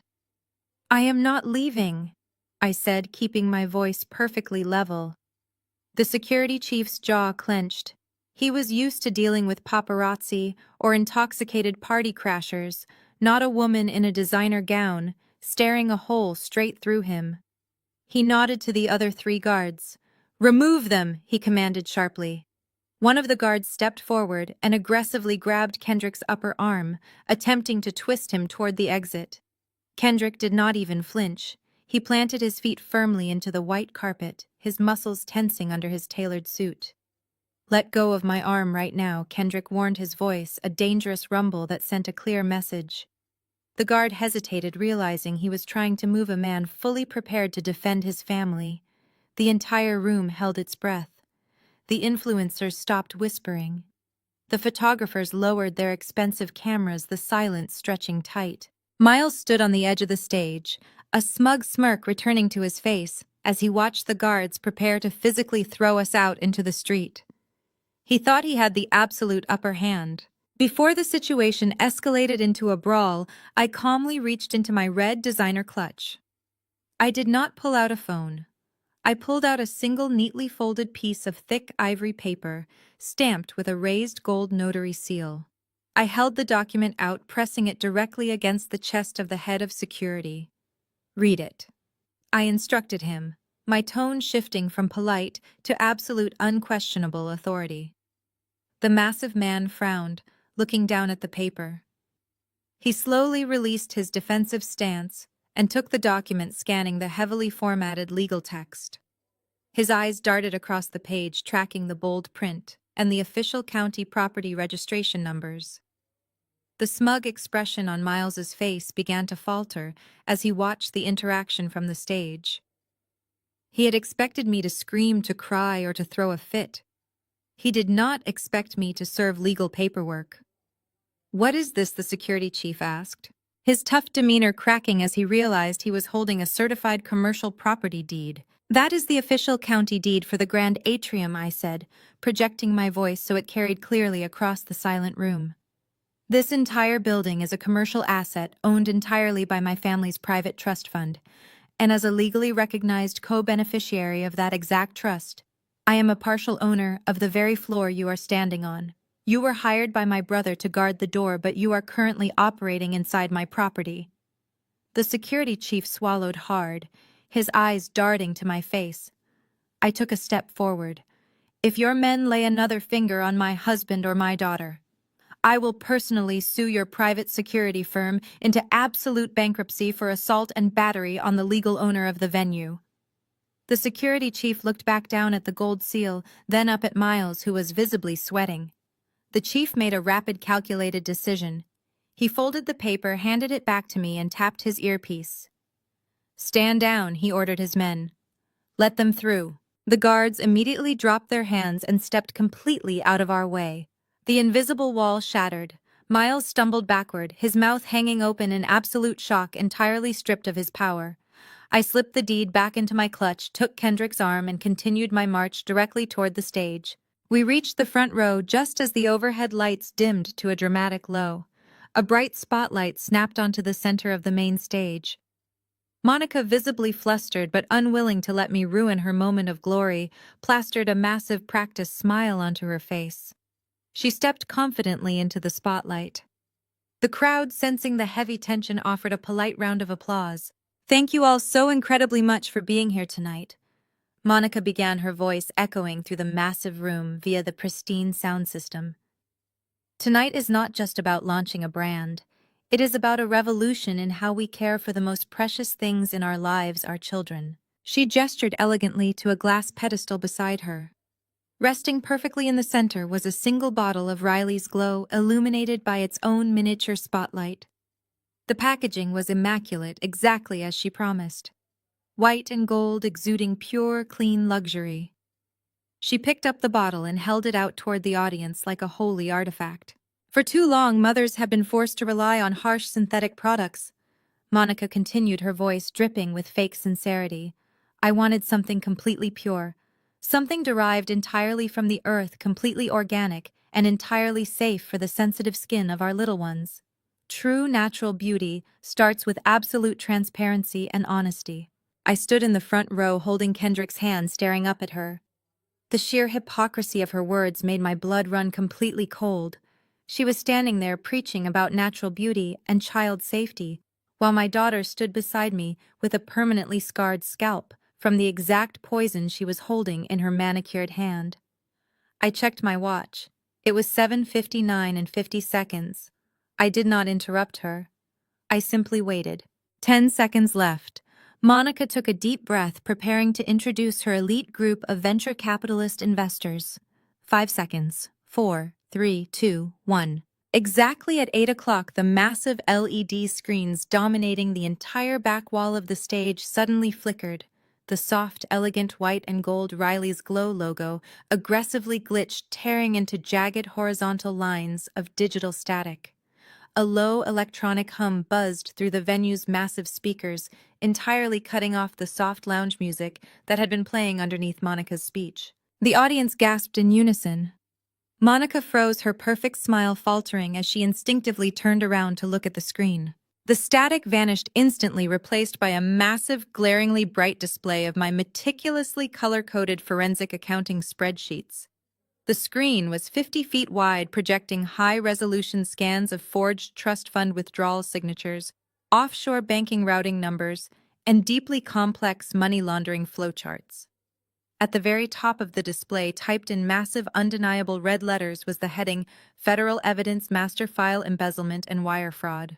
A collective wave of shocked whispers crashed through the room. The influential beauty bloggers lowered their phones, their live streams capturing the horrific financial reality now glowing intensely behind their favorite aesthetic influencer. The venture capitalists in the VYP section stood up from their velvet chairs, their faces draining of all color as they recognized their own corporate investment accounts linked directly to phantom shell companies on the screen. Monica's eyes darted frantically across the massive spreadsheets. "What is this?" she hissed into her microphone, the sound amplified across the entire venue. "Turn it off. Somebody turn the screens off right now." She looked toward the production booth, waving her arms frantically, but the production crew had absolutely no control. My encrypted program had locked them entirely out of the local network. The timers attached to my anonymous federal emails had just hit 0, and the truth was now a permanent fixture in the room. I released Kendrick's hand and walked toward the short staircase leading up to the stage. Miles tried to lunge forward to block my path, but he was physically paralyzed by the sheer magnitude of the evidence currently displayed above his head. He knew exactly what those spreadsheets meant. His entire life was officially over. I walked up the steps, the heavy silk of my red gown trailing behind me like a warning flag. Monica saw me approaching and panicked. She took a step back, raising her microphone to scream for security again. I did not give her the chance. I walked directly up to her, moving with the cold, calculated precision of an absolute professional. I reached down to the base of her wireless microphone pack and violently yanked the power cable completely out of its socket. Her frantic, screaming voice was instantly cut off from the venue's speakers. I snatched the dead microphone from her trembling hand and confidently took the center stage. I pulled my own wireless microphone from the small pocket hidden in the folds of my gown. I had synced it to the hijacked audio system before Kendrick and I even walked into the building. I flipped the power switch, and the green indicator light illuminated. "Can everybody hear me clearly?" I asked, my voice booming perfectly through the venue's massive surround sound speakers. The room was dead silent, the crowd staring up at me in absolute shock. I did not wait for an answer. Before we get into the complex details of these fascinating accounting spreadsheets glowing behind me, I want to play a brief audio clip for our esteemed venture capitalists sitting in the front row, I announced. I pressed a button on my digital remote clicker. The electronic hum faded, replaced immediately by the crisp, undeniable sound of a recorded telephone conversation. It was Miles's voice, captured perfectly on an encrypted digital voicemail he had foolishly saved to his own local hard drive. "David, why need you to expedite the transfer from the Apex Holdings account?" Miles's recorded voice echoed off the high ceilings for everyone to hear. "Just forge Hannah's signature on the K1 release form exactly like we did last time. She never checks the trust disbursements anyway. Move the remaining $2 million into Monica's corporate startup account by Friday, or we cannot secure the warehouse lease." The audio clip ended, leaving a devastating, suffocating silence in its wake. I looked directly down at the VIP section where the 3 senior partners from the venture capital firms were sitting. Their faces had turned the color of ash. They were elite financial experts, and they instantly understood the catastrophic legal implications of what they had just heard. They had heavily invested their clients' clean money into a company built entirely on stolen, laundered federal funds. I turned my attention to the press and the influencers, using my free hand to gesture gracefully toward the massive 50-foot screen behind me. "What you are looking at is the absolute truth behind Riley's glow," I explained, pacing slowly across the stage with absolute authority. "My name is Hannah, and I am a certified forensic accountant. I am also the sister of the man currently sweating near the staircase. For the last 3 years, my brother Miles has been managing our grandfather's private family trust. But instead of managing it, he has been systematically bleeding it dry to fund his luxury lifestyle." I clicked to the next slide. A massive high-resolution image of the K1 tax forms appeared completely unredacted for the world to see. I walked the audience step by step through the exact mechanics of the fraud. I pointed to the gross revenue lines showing exactly how millions of dollars were illegally funneled out of the trust before the profits were properly distributed. I highlighted the fraudulent management fees paid to phantom Delaware shell companies. I explained that these fake companies were registered to Monica's cousin, who just so happened to be the man on the other end of that damning phone call. I walked to the edge of the stage, pointing my finger directly at my brother. Miles stood completely frozen, his chest heaving, his eyes darting frantically toward the exits as if he could somehow outrun a permanent digital paper trail. He forged my personal signature on multiple federal withdrawal requests. I stated, my voice echoing with a cold, absolute fury. He stole $2 million of my direct inheritance.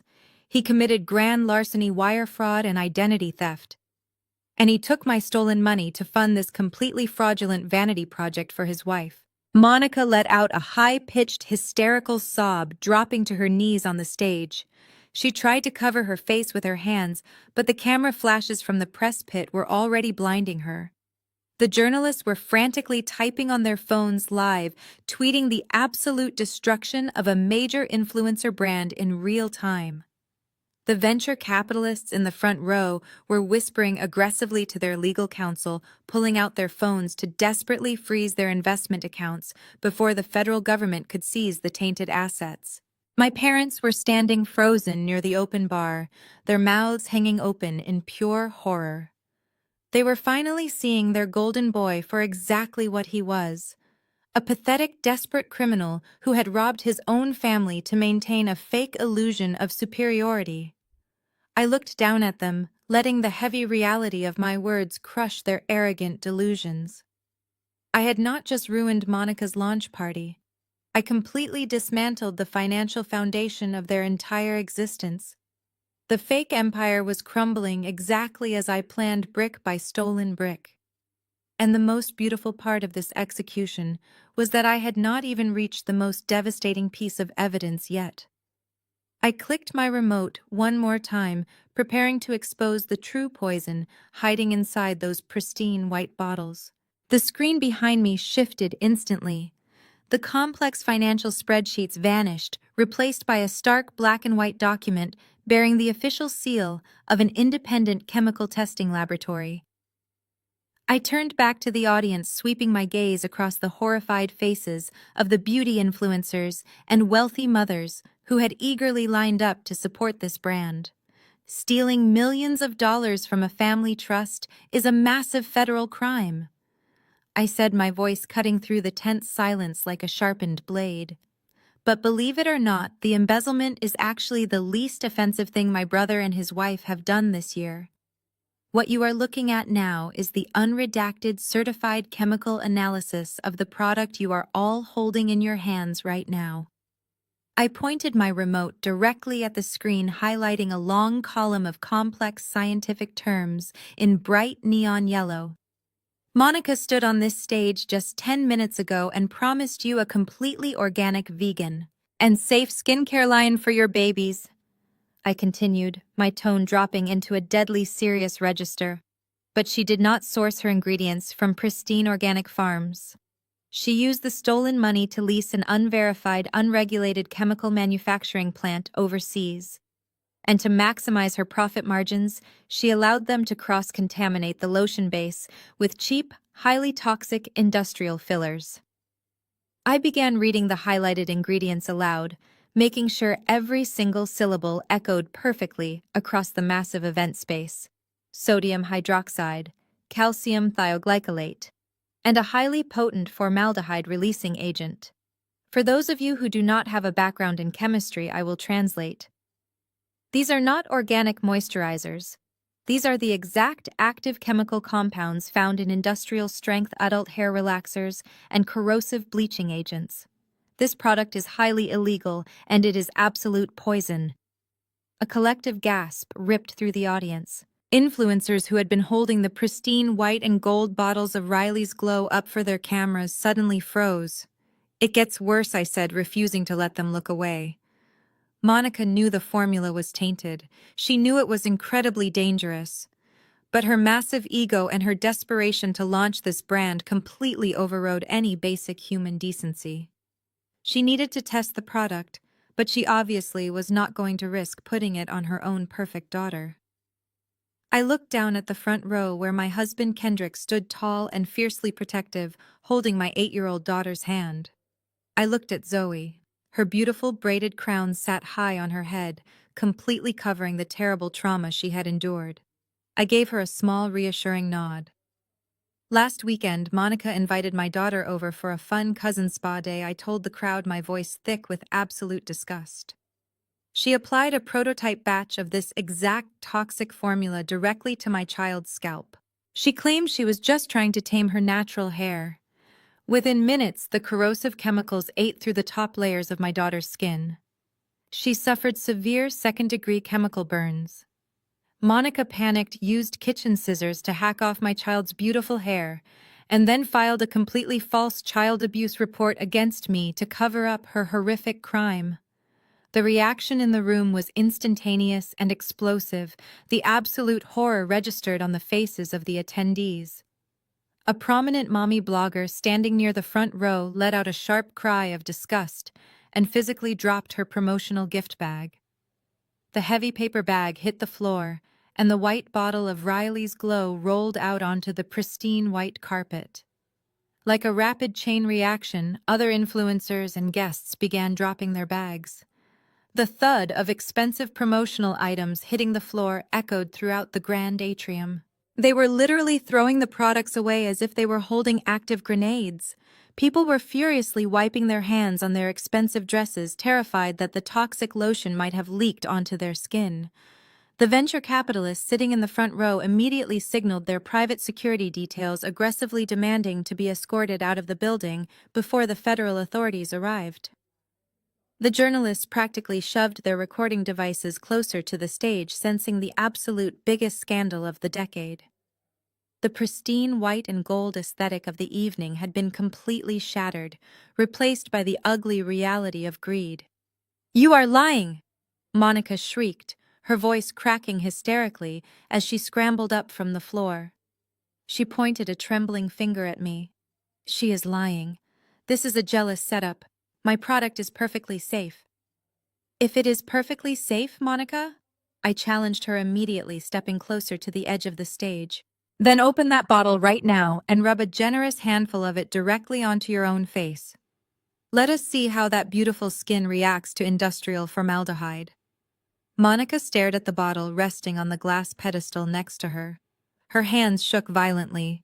She took a step back, completely unwilling to touch her own creation. Her sheer terror was the absolute final confirmation the room needed. The crowd erupted into angry shouts. The press cameras flashed aggressively, capturing the undeniable guilt written over her terrified face. Before the chaos could escalate into a physical riot, the massive double doors at the back of the grand atrium swung open with a deafening crash. The heavy wood slammed against the pristine white walls, instantly silencing the angry shouts of the crowd. A dozen men and women wearing dark tactical windbreakers over formal suits marched into the room. The bold yellow letters printed across their backs read, "Federal Bureau of Investigation and Food and Drug Administration." The room went completely still save for the mechanical clicking of the press cameras pivoting toward the entrance. The lead FBI agent held up his gold badge, his eyes sweeping the room with absolute authority until they locked directly onto the stage. "Nobody move," he commanded, his voice carrying the heavy, undeniable weight of federal law enforcement. "We have multiple federal warrants for this premises and the individuals involved in this corporate entity." My parents, completely panicked and still clinging to their deeply ingrained sense of upper-class entitlement, rushed forward to intercept the agents. My father puffed out his chest, stepping directly into the path of the lead investigator. "Excuse me, you are making a massive mistake," my father demanded, his voice shaking with desperate arrogance. "I am a prominent member of this community, and this is a private family event. I demand to speak to whoever is in charge of this ridiculous stunt." The federal agent did not even slow down. He completely ignored my father, brutally shoving his shoulder past him, as if he were nothing more than an inconvenient piece of furniture. "Step aside right now, sir, or you will be arrested for obstructing a federal raid," the agent warned sharply. My father stumbled backward, his face turning entirely pale as the reality of his utter powerlessness finally crashed down on him. My mother covered her mouth, letting out a terrified sob as the agents marched right past them, their heavy boots trampling all over the pristine white carpet Monica had so carefully selected. The agents reached the front of the room. Two of them flanked the staircase, while the lead investigator marched straight up the steps, pulling a pair of heavy steel handcuffs from his belt. Miles stood completely frozen near the podium. His expensive tailored suit suddenly looked far too big for his shrinking, defeated posture. He did not try to run. He simply raised his trembling hands in the air, his eyes darting frantically toward my parents for a rescue that was never going to come. "Miles, you are under federal arrest for wire fraud, grand larceny, identity theft, and domestic money laundering," the agent announced loudly, grabbing my brother's arm and twisting it forcefully behind his back. The sharp metallic click of the handcuffs locking around his wrists echoed through the microphone I was still holding. "You have the right to remain silent, which I highly suggest you do, considering your complete financial history is currently being seized from your home server." The press pit went absolutely feral. Dozens of camera flashes strobed like lightning, capturing the golden boy of the family being publicly restrained like a common criminal. Monica watched her husband getting dragged away in steel cuffs, the realization hitting her like a freight train. Her stolen money, her massive house, her fake business, and her carefully crafted high society image were all evaporating into thin air. Her mind completely snapped. She let out an ear-piercing, hysterical shriek that sounded entirely inhuman. She lunged toward the glass pedestal, holding her cursed product, violently sweeping her arm across the top. The glass bottle of Riley's Glow shattered against the stage floor, spilling the toxic, chemical-laden lotion everywhere. "You ruined my life," Monica screamed at me, her face twisting into a mask of pure, unhinged rage. She picked up a heavy promotional display board and hurled it blindly toward the press pit, nearly hitting a photographer. A female FBI agent immediately rushed forward to subdue her, grabbing Monica by the shoulders. Monica thrashed wildly, fighting the agent like a feral animal. "Get your hands off my expensive clothes!" she shrieked, throwing her head back and violently twisting her body to escape the agent's grip. But in her frantic, aggressive thrashing, her hand caught the edge of her own hair, or rather her expensive custom-made lace-front wig. With a vicious jerk of her body, the adhesive completely gave way. The luxurious, silky, straight hairpiece ripped completely off her head and tumbled onto the floor right next to the shattered glass. The entire room gasped in pure shock. Monica's actual hair was exposed to the blinding flashes of the cameras. Her edges were completely bald, severely damaged from years of using the exact same harsh, unregulated chemical straighteners she had secretly tried to force upon my innocent daughter. Her scalp was patchy and broken, the ultimate, undeniable physical proof of her deep-seated self-hatred and toxic vanity. She froze, her hands flying up to cover her exposed head, letting out a pathetic, whimpering cry. The FBI agent firmly pinned her arms behind her back, snapping a second pair of handcuffs into place. The press captured every single angle of her absolute humiliation. I stood quietly next to Kendrick, holding my beautiful daughter's hand, watching them drag the two architects of my misery out the back doors. They had built an empire on lies and poison, and I had just watched it burn completely to the ground. 6 months have passed since the heavy doors of the grand atrium swung shut behind my brother and his arrogant wife. The dust from the federal raid has finally settled, leaving a completely different landscape in its wake. Miles did not even try to fight the charges. When the federal prosecutors presented him with the 200 gigabytes of cloned forensic evidence I provided, his expensive legal team advised him to surrender immediately.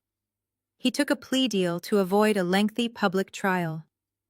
Federal judges do not show any mercy whatsoever for individuals caught orchestrating millions of dollars in wire fraud and grand larceny against their own family members. Miles is currently serving a mandatory 12-year sentence in a federal correctional facility in upstate New York.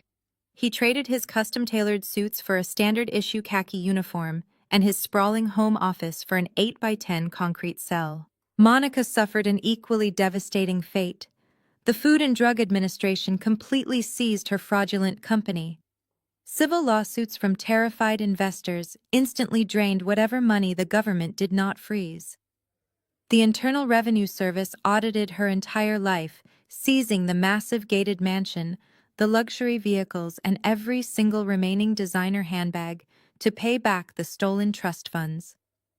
Today, the woman who once looked down on me from her marble staircase is entirely bankrupt and publicly disgraced. She lives in a cramped, incredibly tiny one-bedroom apartment on the outskirts of the city. She has been permanently banned from every social media platform, her influencer career completely destroyed by the undeniable proof of her child endangerment and toxic vanity. She is entirely isolated, forced to finally face the ugly reality of the person she truly is. My parents, completely shattered by the absolute ruin of their golden child, suddenly found themselves alone. With Miles rotting away in federal prison and Monica completely broke, they miraculously remembered they had a daughter. Over the past few months, they made several desperate attempts to contact me. They left weeping voicemails, begging for forgiveness, claiming they were blinded by Miles, and deeply regretted casting me out. They wanted to rebuild our family, but I am not the naive, desperate woman who used to crave their toxic validation. I did not write them a long letter explaining my feelings, and I did not invite them over for a tearful reconciliation. I simply called my cell phone provider, permanently blocked both of their numbers, and instructed my neighborhood security to deny them entry at the gate. I established absolute, unbreakable boundaries. My peace is far too expensive to let them bankrupt it again. The money recovered from the trust fund has been safely secured in an airtight account for Zoe's future. Kendrick is thriving at his job, receiving a formal apology and a promotion from the school board. But the absolute greatest victory of all happened last night. Kendrick, Zoe, and I flew to New York City for a highly anticipated weekend trip to celebrate our new beginning. We wrapped ourselves in warm coats and stood in the center of Times Square, surrounded by the glowing screens and beautiful energy of the city. Zoe was practically vibrating with excitement, holding onto her father's hand tightly as we stared up at the dark digital billboard positioned right above the main intersection. At exactly 8 o'clock in the evening, the massive dark screen suddenly illuminated the entire busy street below. A breathtaking, high-definition image of my beautiful 8-year-old daughter flashed across the massive display. It was the official launch of the Target nationwide campaign. Zoe looked absolutely radiant, flashing a bright, confident smile. Her beautiful natural 4C hair was styled into a stunning, majestic braided crown, standing out proudly against the vibrant background of the advertisement. Below her face, the bold text simply read, "Celebrate your natural crown." People walking through the busy intersection actually stopped to admire the image. Zoe let out a joyful scream, jumping up and pointing at her own face, shining brightly over the greatest city in the world. Kendrick wrapped his arms around both of us, pulling us into a tight embrace. I looked up at my daughter's face, illuminating the night sky, knowing I had achieved total, absolute victory. Thank you for joining me on this incredible journey today. Have you ever had to draw a hard line and cut off toxic family members to protect your peace? I would love to read about your victories in the comments below. Please make sure to hit the like button and subscribe to the channel for more powerful stories about surviving betrayal and healing. Remember, your best revenge is building a successful life your enemies can never touch. Stay strong, protect your boundaries, and I will see you next time.